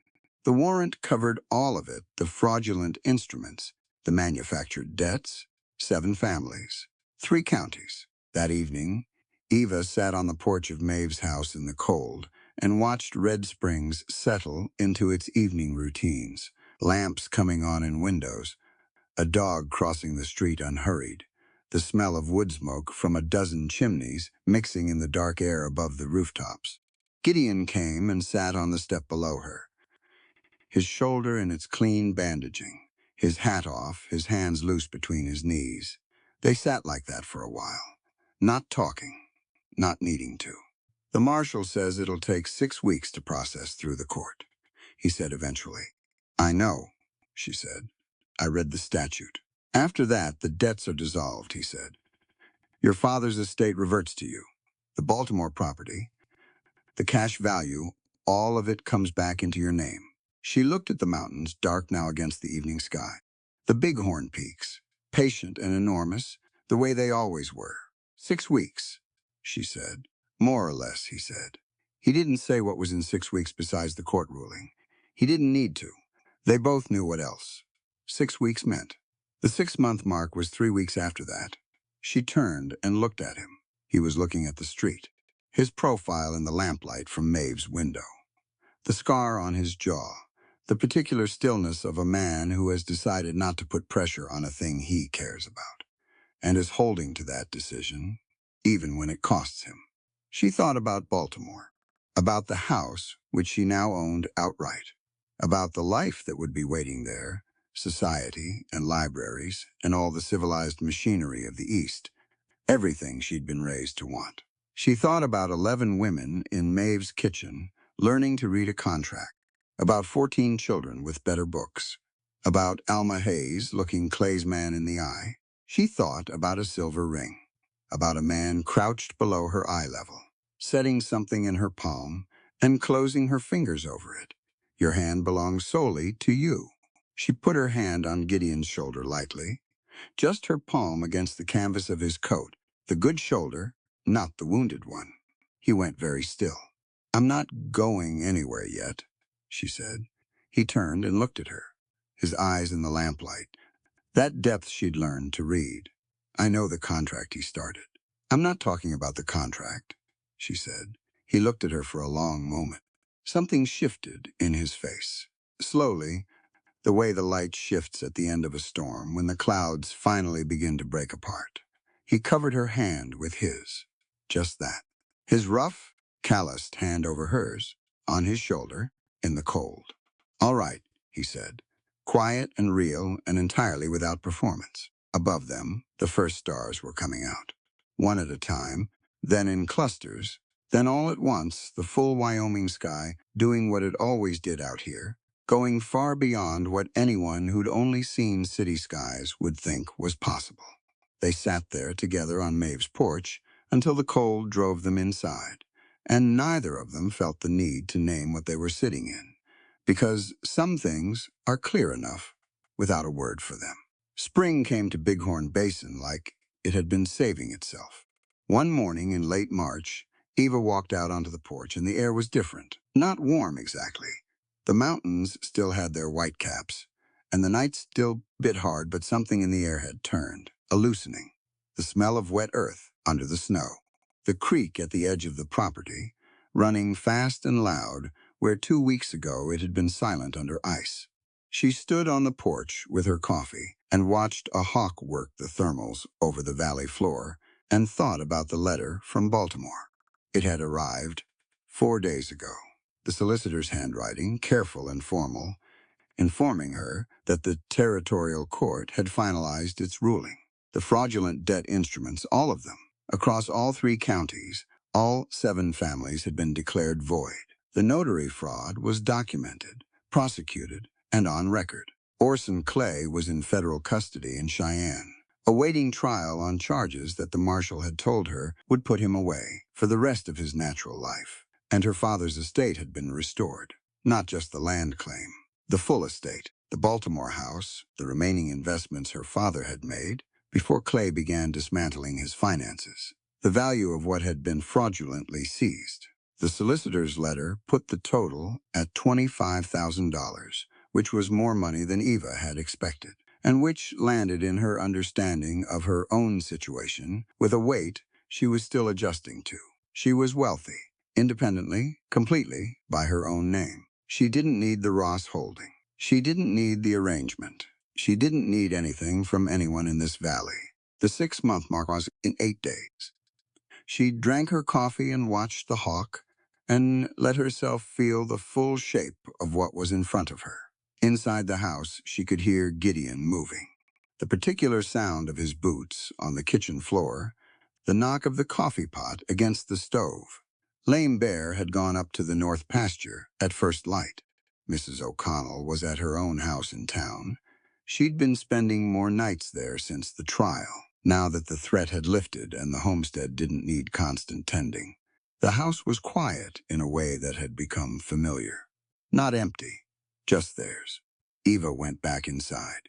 Gideon was at the table with the supply ledger open in front of him, doing the spring inventory the way he did everything methodically, without rushing, making notes in his small, deliberate hand. He looked up when she came in. "Letter from Cheyenne this morning," he said. "The court's formal closure order. I put it on your desk." "I saw it," she said. He looked at her for a moment. Then he looked back at the ledger. "Also a letter from the Baltimore solicitor. Same post." "I know," she said. "I read that one, too." She sat down across from him at the table. She set her coffee cup down. She looked at his hands on the ledger, the familiar calluses, the old scar across the back of his right knuckle that he'd never explained and she'd never asked about. $25,000, she said. He looked up. "The restoration value of my father's estate," she said. The solicitor put it in writing. "I'm an independently wealthy woman. Gideon, the debt is gone. The house in Baltimore is mine. The money is mine." She held his gaze. "The contract is settled." The kitchen was very quiet. The creek ran loud outside the window. A bird called once from the pine stand at the edge of the property. "Yes," he said. His voice was even. "It is." He closed the ledger. He set his pen down, carefully, and he looked at her with the full attention he gave to serious things, no deflection in it, no performance of calm. Just him looking at her. "I've had a stagecoach ticket arranged at the Red Spring station since last week," he said. "Eastbound, the Thursday departure goes through to St. Louis and connects to the Baltimore line." He reached into his vest pocket and set a small leather pouch on the table between them. Gold coin. Enough for the journey and a comfortable arrival. "Whatever you need until the solicitor has the estate properly transferred." She looked at the pouch. She didn't touch it. "You've had it ready for a week," she said. "I told you I would," he said. "At the beginning. I told you the deal included your way home." She sat back in her chair. "You could have mentioned it." "You didn't ask," he said. She looked at him. Something in that was so completely him. The quiet, complete reliability of a man who did what he said and didn't make announcements about it, that she almost smiled. "You are free, Eva," he said. Quietly, directly. "You owe no one anything." The words landed the way he'd intended them to. Clean, without condition. She could hear that he meant every syllable. That this was not a man maneuvering or angling. This was Gideon Ross doing what he'd done from the beginning, which was removing every obstacle between her and her own choice. She stood up. She walked to the window and looked out at the valley.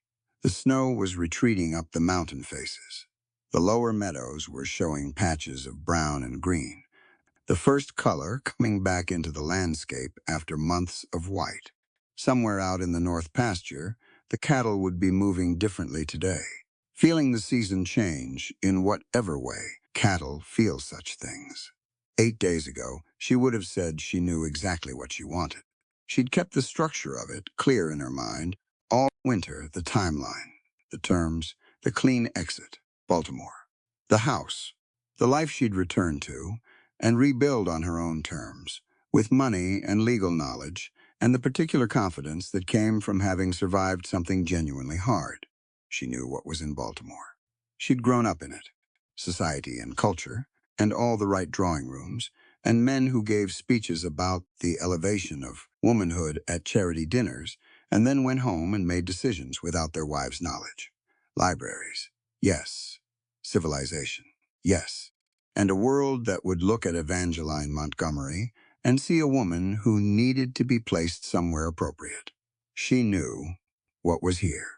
11 women who could now read a contract, 14 children with better books, and a classroom she'd helped transform. Alma Hayes, who had stood in a registry office and held a man's gaze until he picked up his document case and walked out. Maeve, whose voice had filled a kitchen with truth on a winter evening, and whose face had carried, afterward, something she hadn't worn before. Lame Bear, who had ridden through blizzards and said nothing that wasn't necessary, and offered her, in his silence, a kind of respect she hadn't known she needed until she had it. And Gideon, who sat behind her at that table right now, not saying a word, not putting any weight on the silence, not using hope as a lever. Just sitting there, giving her the room to decide. She turned around. "In the East," she said, "I was just a piece of property for men to bargain over." He looked at her, his eyes very direct, not moving. "Here, by your side, I am myself," she said, "a free woman, respected and loved." The room was absolutely still. Gideon stood up slowly from his chair. He stood on the other side of the table and looked at her with an expression she'd never seen on his face before, not the controlled steadiness, not the careful management of feeling, but the thing underneath it. Unguarded. Real. He didn't speak. She reached into her coat pocket and pulled out the silver ring. She'd taken it off her right hand that morning. She'd been carrying it in her pocket since breakfast, knowing the conversation was coming, knowing what she wanted to say with it. She held it up so he could see it. Then she put it on her left hand, deliberately, looking at him while she did it. He came around the table. He lifted her into his arms with his good shoulder taking the weight, his right arm steady and certain around her, and she put her arms around his neck, and he carried her not far, just into the main room where the light came through the east windows, and the spring sun was doing its new work on the floor. And he set her down gently and looked into her eyes from a distance of inches. This time, he said, it is love. She put her hand against his jaw, the scar under her palm familiar now. Yes, she said, it is. He kissed her, the way she'd understood by now that he did everything with full attention, without rushing, giving the thing in front of him exactly what it deserved. She felt the winter in it, and the work of it, and the long patience of a man who had waited for her to arrive at her own door. She kissed him back, not shy, not tentative, with the same completeness she brought to everything that mattered to her. Outside, the hawk was still working its thermals. The creek ran over its stones. The Bighorn Mountains stood where they'd always stood, catching the morning light on their white faces, shedding it gold. The Thursday stagecoach left Red Springs without her. She was in the schoolroom when it rolled out. She heard it, the particular sound of the team and the wheels on the main street, and she looked up from the slate she'd been helping a 9-year-old boy work through, and she listened to it go, and then she looked back at the boy's arithmetic. Try it again, she said. Start from the left side. He tried it again. Got it right this time. His face when he got it right was something she was going to remember. The weeks that followed had a different quality than the winter ones.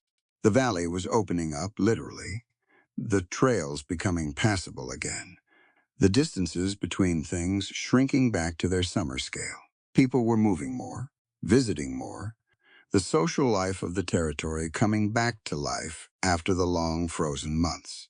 Eva finished the spring session with the women on a Friday evening in April. She'd moved the group from Maeve's kitchen to a larger room above the dry goods store. There were 16 of them now, a number that would have seemed impossible in January.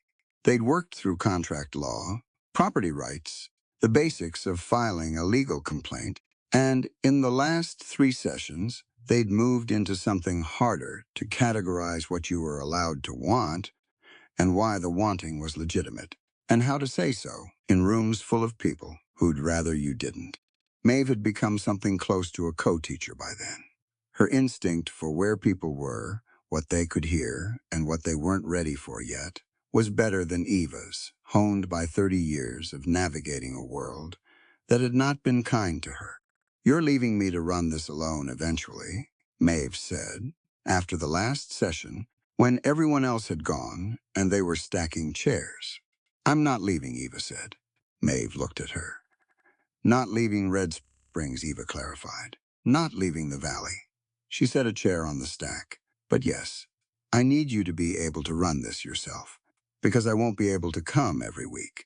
Gideon and I are going to have a ranch to manage. Maeve picked up a chair.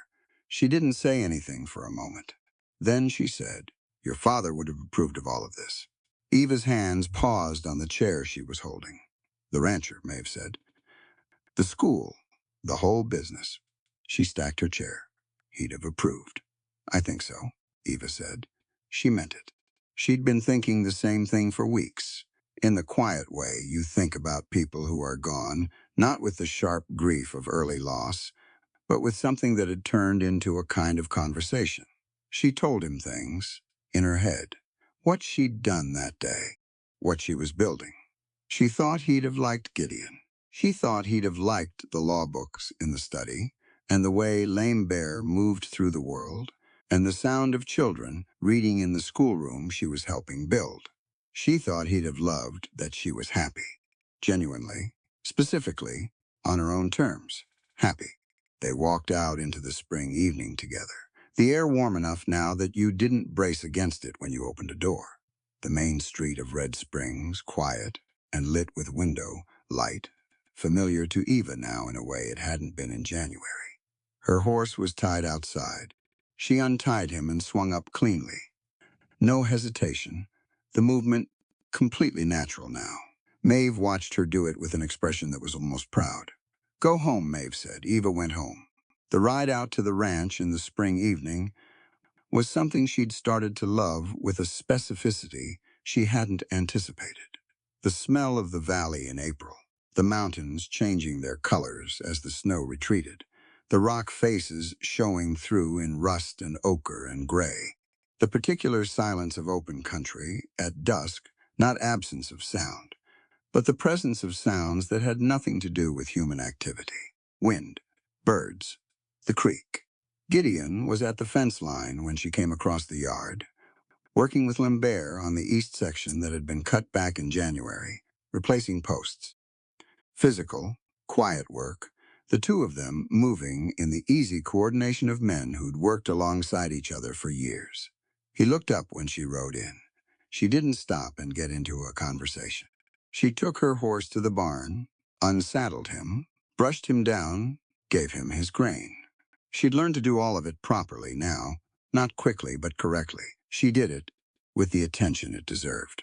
When she came out of the barn, Gideon was washing his hands at the outside basin, Lame Bear already heading toward the bunkhouse. The sunset was doing something extraordinary behind the western mountains, turning the peaks pink and gold in that sequence that only happened in spring when the atmosphere was still clean from winter. Gideon dried his hands and looked at her. "Good evening," he said. "Very good," she said. "Last session of the spring series. Maeve's going to run it through. Summer." "Good," he said. He meant it. She'd watched him, over the months come to understand what she was building in that room above the dry goods store, and why it mattered. He never told her what to do with it.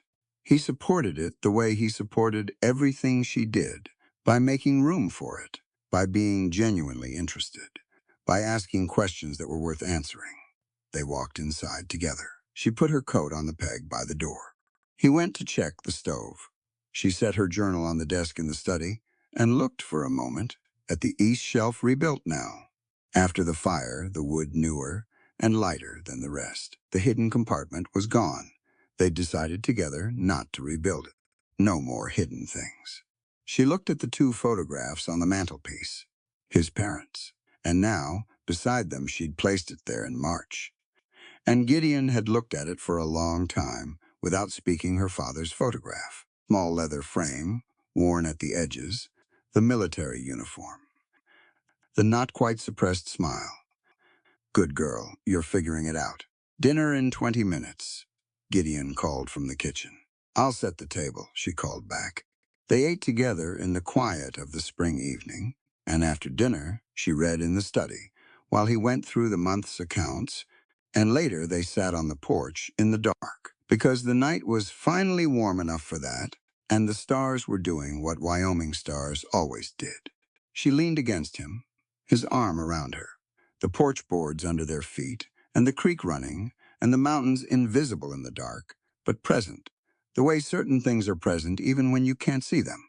"The solicitor wants an answer by May," she said, "about the Baltimore house, whether to sell or rent."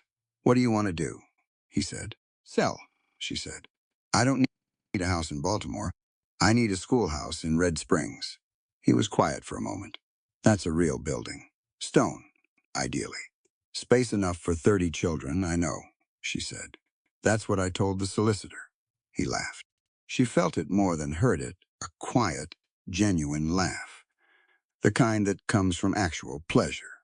She'd been collecting those since January. He didn't laugh often, but when he did, it was entirely real.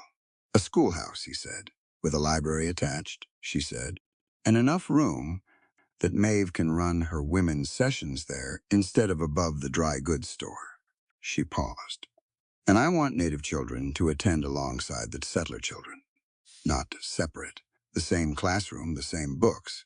He didn't hesitate. "Tell me what you need from me to make it happen." She turned her head and looked at him in the dark. "I already know what I need," she said. "I just wanted you to know the plan." He pulled her a little closer. Above them, the stars moved in their slow arcs, the ones that had been doing this long before any of the human business below them, and would keep doing it long after. She watched them for a while. She thought about her father. She thought about the stagecoach ride into Wyoming, and the cave and the fire, and the stone cellar, and the registry office and the canyon, and all the chain of things that had made this particular spring evening possible. She thought about what it meant to be free. Not free in the abstract, the way the word got used in speeches. Free in the specific, in the body, in the actual texture of daily life, the ability to choose, to act, to build things, to stand in a room and say what was true. She had that. She'd fought for it, and it was hers. And she'd chosen to be here with this man in this valley, which made it entirely different from being required to be anywhere. That was the thing about choices made freely. They meant something. She closed her eyes and listened to the creek and felt the spring air on her face and thought, yes, this is right. This is the life I want. The stars kept moving. The mountains stood their ground. The valley held them both, easy and enormous, under the wide Wyoming dark. 3 years later, on a September morning, Eva Ross stood on the porch of the homestead and watched her husband walk back from town. He was a quarter-mile out when she first saw him. She recognized him at that distance, the way you recognize people you know very well, not by feature, but by movement, by the particular way he carried himself through space, unhurried, reading the ground, his hat low against the morning sun. He was alone. He'd taken the wagon to Red Springs at first light to pick up lumber for the schoolhouse expansion.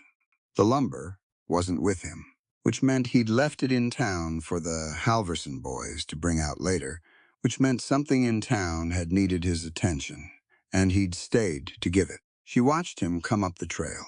Behind her, from inside the house, she could hear Mrs. O'Connell singing, a low, tuneless song she sang while she worked, one she'd probably sung her whole life without noticing she was doing it. The baby was asleep upstairs. Eva knew, without checking, she'd developed the particular maternal awareness of a woman whose child had a certain pattern. And right now, the pattern said another 40 minutes at least. She shifted the infant sling off her shoulder and set it on the porch rail and leaned against the post and waited for Gideon. He came through the gate, saw her on the porch, and his stride adjusted, nothing dramatic, just the slight settling that happened when he saw her. She'd noticed it for 2.5 years, and she still noticed it. Halverson's bringing the lumber at noon, he said, coming up the steps. He looked at the sling on the rail. She's sleeping? 40 more minutes, maybe, Eva said. What kept you in town? He came onto the porch and stood beside her, looking out at the valley. The September light was different from spring light lower angle, more gold in it, the kind that made the mountains look like something painted rather than something real. The aspens on the east ridge had started turning, just the edges, the first yellow showing at the tips. The schoolhouse committee wants to add a second teacher, he said. Cartwright's husband came to the meeting this morning. He said she's been doing the work of 2 people since the expansion, and he's not wrong. He's entirely right, Eva said. I've been saying so for 4 months. The committee wanted to ask if you'd come back full-time, he said. He was looking at the mountains. Neutral. The committee knows my answer, she said. I have a 6-month-old and a land case I'm consulting on for the Lark family. I can't do full-time right now. She paused. What I can do is help them find the right person and write the terms of appointment so the position is protected. A proper contract with fair wages. I told them that, he said. They seemed to find it reasonable. She looked at him. Did they? Eventually, he said. She understood the committee, which was composed of 5 men who were all decent enough individually, occasionally needed things explained to them twice. Gideon had an effective method for the second explanation. It involved very few words and a quality of stillness that communicated the conversation was going to continue until the right conclusion was reached. Thank you, she said. It's your school, he said simply. It was. She'd funded half the building herself, from the Baltimore estate proceeds. Gideon had contributed the land and the labor. Lame Bear had supervised the construction with a precision that made the finished building square and solid and genuinely beautiful in a way that functional structures sometimes manage to be. It had opened the previous spring. 32 children on the first day, 36 by the second week, because word had reached the Shoshone families in the Northern Valley, and 3 of them had brought their children, and Eva had gone out to meet them herself and shown them the classroom and said, clearly, and on the record in front of the whole committee, that this school was for every child in this valley without distinction. The committee had found this reasonable on the first explanation, which she'd appreciated. Lame Bear had watched the Shoshone children come through the door on their first day. He'd said nothing about it. But that evening, at supper, he'd talked more than he usually did about the upper pasture conditions, about a hawk's nest he'd found near the north fence, about the quality of this year's hay. A quiet, sustained contribution to the table's conversation, which was, she'd learned Lame Bear's way of marking something he found genuinely good. She'd understood him. From inside the house, a sound. Not crying, just the beginning of the particular noises that preceded waking up.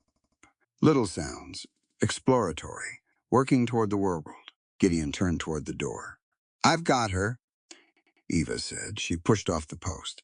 "I'll put the coffee on," he said. She went upstairs. Eleanor Ross was 5 months and 2 weeks old, and had her father's dark eyes and her mother's exact expression of focused assessment when she encountered something new. She was awake when Eva came in, not crying, just lying in the crib, looking at the light on the ceiling with the complete seriousness of an infant encountering morning. Eva picked her up, the weight of her, specific and real, and still. After 5 months, something Eva found slightly astonishing every time. This particular person who hadn't existed before and now did. "Good morning," she said. Eleanor looked at her with those dark eyes and made a sound that meant she was ready for the day and expected it to be interesting. Eva carried her downstairs. Gideon was at the stove when they came into the kitchen. He turned. He looked at Eleanor, the same way he always looked at her, with the same complete, unguarded attention he'd given Eva on the porch of Maeve's house the night after the canyon. Nothing held back. All of it there. He held out his hands. Eva passed Eleanor to him. He settled her against his shoulder with the practiced ease of a man who'd been doing this for 5 months and had decided early on that he wasn't going to be tentative about it. Eleanor grabbed a fistful of his canvas shirt and held on. "Cartwright's mother is coming out Thursday," Eva said, pouring her coffee. "She's a trained teacher, 40 years in Philadelphia schools. She retired last year, and her daughter's been asking her to come west. If she's willing, she'd be exactly right for the position." Gideon looked at Eleanor, who was examining his collar button with grave interest. "You've already arranged the visit." "I arranged the visit," she said. "The committee can meet her and decide." He looked up. "You're going to let the committee decide." "I'm going to let the committee decide," she said, "after I've spoken with her first and formed a strong opinion that I'll share with each committee member individually before the meeting." The corner of his mouth moved. "That's practically identical to deciding yourself." "It really isn't," she said. "The committee will feel the satisfaction of having made the choice." She drank her coffee. "Everyone wins." He laughed. She filed it away. They ate breakfast together, the 3 of them, in the morning light that came through the east windows of the kitchen, the same windows she'd looked out of in January, 2 years ago, watching the valley in a blizzard. The same table, scarred with years of use, the same shelf of law books in the study, plus 10 more she'd added since. Different, too. The photograph of her father on the mantelpiece beside Gideon's parents. Eleanor's presence at the table, currently attempting to put Gideon's shirt button in her mouth. The easy silence of 2 people who had figured out how to share a life without either of them diminishing to make room for the other. After breakfast, Gideon took Eleanor out to the barn. He did this most mornings, showed her the horses, let the animals acquaint themselves with her. He had some theory about children learning from animals early, something he'd said once in practical terms and then not repeated, but she'd watched him do it every morning, since Eleanor was 3 weeks old, and she found it entirely correct. She went to the study. The Lark case was on the desk. A property dispute, a family, 3 valleys over whose water rights had been challenged by a new mining operation. The legal question was genuinely complex, involving competing territorial statutes and a federal mineral rights provision that had been applied inconsistently across the territory. She'd been working on it for 6 weeks. She had a brief nearly ready. She sat down and picked up her pen. From the barn, she could hear Gideon's voice low, talking to Eleanor the same way he talked to the horses, quiet and specific, explaining things. She couldn't hear the words, just the sound of it, steady and real, filtering through the morning. She opened the brief and read the last paragraph she'd written. Then she added 3 sentences that completed the argument. Looked at them, changed one word, read it again. Good. She capped her pen and sat back and looked at the mountains through the study window. The aspens on the east ridge, turning the peaks above them, still summer-colored, but not for much longer. Fall came fast out here. She'd learned that in her first September. Everything changed fast out here. The weather, the seasons, the shape of things. She'd learned to watch for it, to be ready. She'd also learned that some things didn't change at all. The mountains didn't. The creek didn't, not in its essential nature. Lame Bear didn't. He was out in the north pasture right now, same as he'd been every September morning for 11 years, and would be next September, too. The sky out here, that particular altitude, blue. The stars. The quality of a man who sat across a desk from her in lamplight and worked alongside her on something that mattered, and didn't feel the need to own any part of what she built. She heard the barn door, footsteps on the porch. Gideon came through the front door with Eleanor, who had fallen back asleep against his shoulder, with the decisive efficiency of someone who had accomplished the morning's objectives and was done. He stopped in the study doorway. She looked up from the desk. "Lark brief?" he said quietly. "Because of Eleanor." "Done," she said. "I'll ride it to the post in town this afternoon," he said. She nodded. She looked at him standing there, her daughter asleep on his shoulder. The morning light behind him, the mountains in the window beyond, the scar on his jaw, his eyes on her. She thought about a cave in January, about a fire and a key placed on a quilt within reach of her hand, about a silver ring placed in her palm and closed there, about Maeve's porch and the first stars coming out and his hand over hers, about all the work between that night and this morning, the cases, the schoolhouse, the children, the women in the room, learning to name what they were owed. About Eleanor, who would grow up in this valley knowing from the beginning that the land and the law and the work of things were for her, as much as for anyone. That was what love built, she thought, when it was real and it was equal, and neither person had to become less to make room for the other. It built things that outlasted the 2 people in it. It built a room full of women who could read a contract. It built a schoolhouse on a hill. It built a child who would grow up free. Gideon was still looking at her. She stood up from the desk. She crossed the study and put her arms around him carefully, around both of them, him and Eleanor, who stirred slightly and settled again. She pressed her face against his shoulder, beside Eleanor's sleeping head, and felt his free arm come around her. They stood like that for a while, the study quiet around them, the mountains in the window, the law books on the shelf, all of it. "I love this life," she said, into his shoulder, not performing the words, just saying them because they were true and he should know. His arm tightened slightly around her. "So do I." She lifted her head and looked at him. "When the Halverson boys bring the lumber," she said, "I want to talk to you about the east wing of the schoolhouse. I think we can get 2 more classrooms out of that space if we adjust the plans." He looked at her with that expression, the one she'd been cataloging since January of 3 years ago, the one she still couldn't entirely reduce to a category, because it contained too many things at once: warmth and respect, and the particular amusement of a man who loves someone exactly as they are. "I know," he said. "I looked at the plans this morning. You're right about the east wing." She smiled. "I usually am. You usually are," he said. No contest in it. Just the honest agreement of a man who paid attention. Eleanor woke up fully and looked at both of them, and made her sound for breakfast. They went to the kitchen. The sun was up properly now, clearing the ridge, throwing good September light across the yard and the fence line and the trail that ran north toward Red Springs. Out there in town, the schoolhouse was sitting on its foundation with the new wing outlined in fresh lumber. 36 children would walk through its door Monday morning. A woman named Hayes would walk past it on her way to a legal consultation she'd arranged herself, using the language she'd spent the winter learning.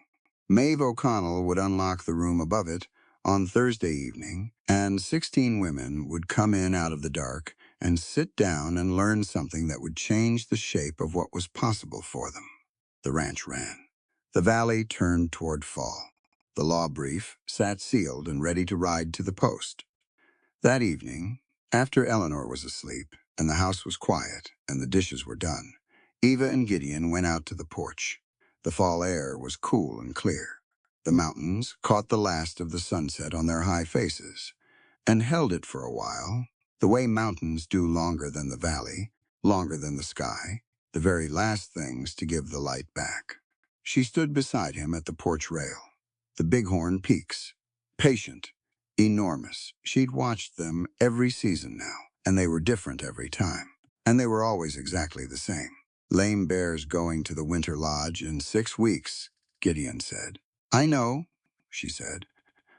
I'm going to ask him to take some of the school books with him when he goes. For the children in the northern settlements, Gideon nodded slowly. He'll do it. I know he will, she said. They were quiet for a while.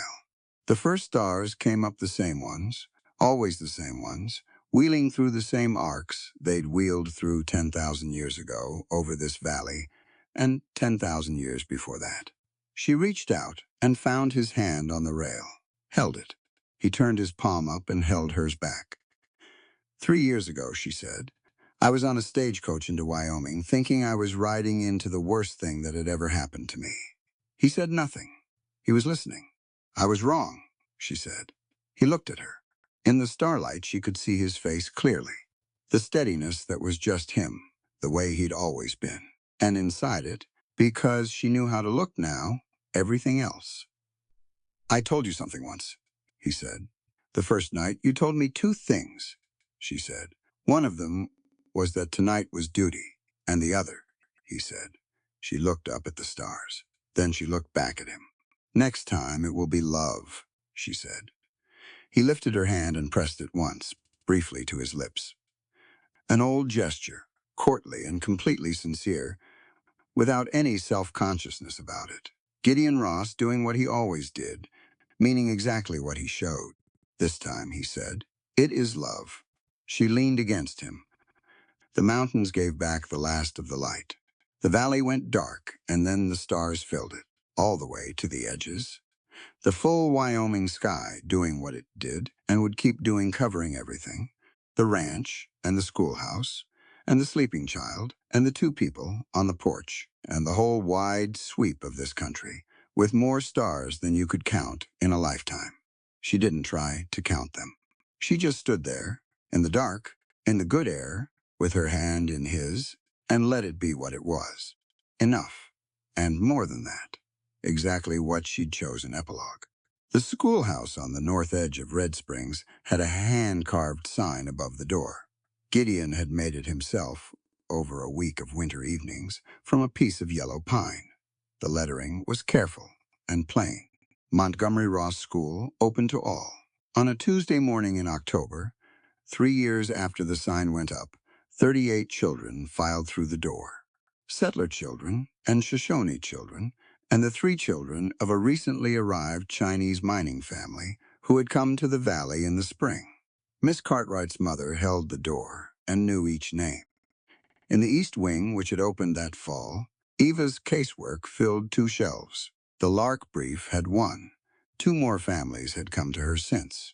The Territorial Bar Association had sent a letter the month before, formal and slightly stiff, acknowledging her contributions to property law, jurisprudence in the territory.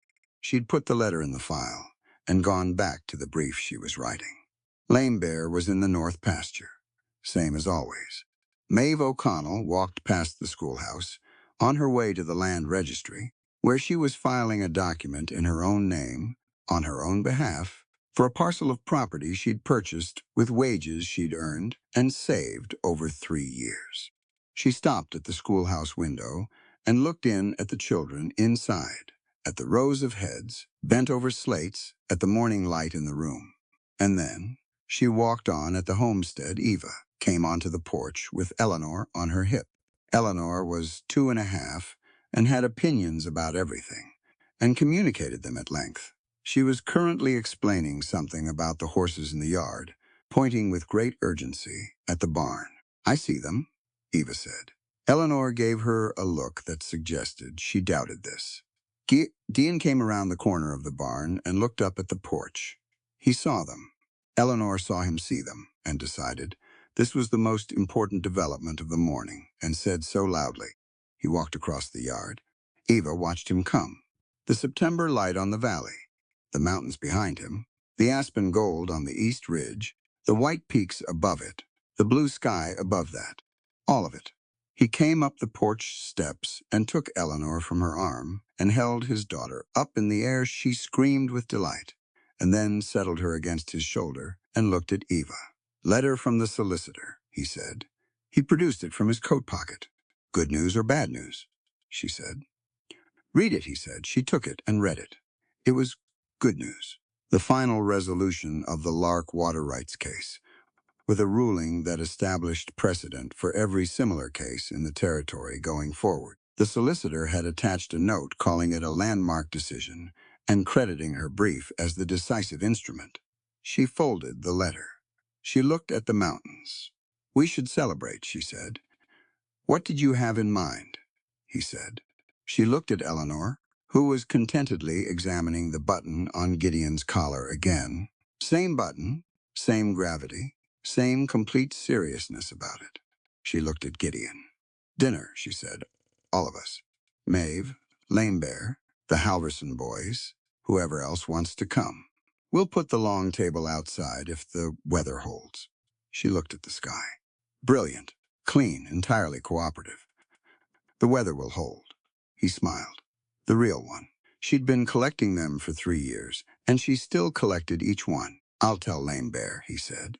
He went back down the porch steps with Eleanor on his shoulder, Eleanor pointing at the horses with continued urgency, Gideon speaking to her in that low, practical voice that explained things as if she would understand them, because he believed she would, and she was beginning to. Eva stayed on the porch a moment longer. The sun on the valley, the aspen turning, the schoolhouse sign visible from here, if you knew where to look, just a sliver of yellow pine above the rooftops of Red Springs, too small to read from this distance, but she knew what it said. Open to all. She put the letter in her coat pocket. She went back inside. She had a brief to finish. The mountains stood where they always stood. The valley held what it held. Everything, and enough, and hers.